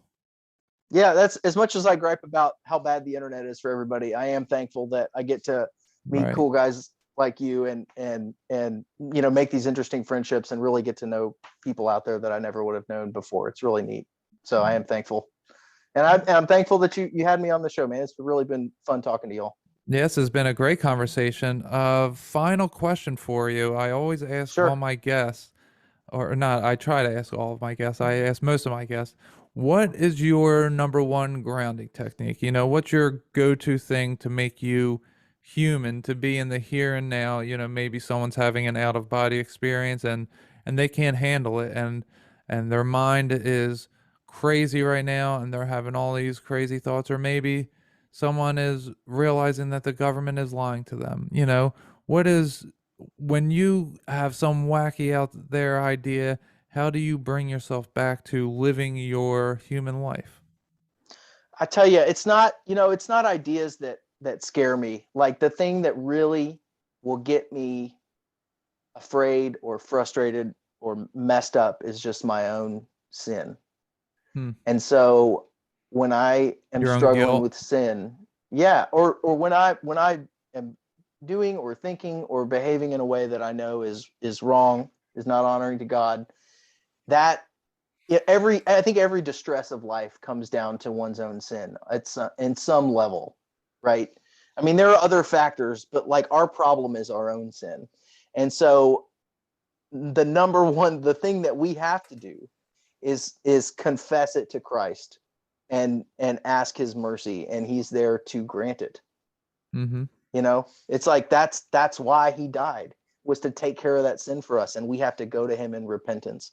And so when my life is messed up, or when I'm freaking out, it's inevitably always because I have sinned and I need to repent. And there is so much power in repenting to Christ. Mm-hmm. There is no substitute for that. You will go nowhere in your life. You will never get past the problems that plague you, that tear you up, unless you repent to Jesus Christ and ask him to save you for his mercy. And that's not just a thing that a person does one time to get saved. That's something that you have to do always, every moment that something isn't right. Just like, do it. And I wish I did it more. I don't do it enough. But like, that's it. That is the most powerful thing that the Christian can do, is repentance and faith in Christ. Wow, that is amazing, my friend. I'm so happy that you came on here, and Me too. Maybe you'll get to interview me, or maybe the both of you and Sumo can have me on at some point in the future, and you'll get to ask me some of these questions on your show, because I love having these types of talks. I love expanding my knowledge base, and I want to thank you so much for coming on. You're an awesome guest, and you're welcome back anytime. Oh, thanks a lot for having me. I hope you guys have a great night. You as well, and we're going to say goodbye to our audience. Goodbye, everybody. We will night. talk to you later.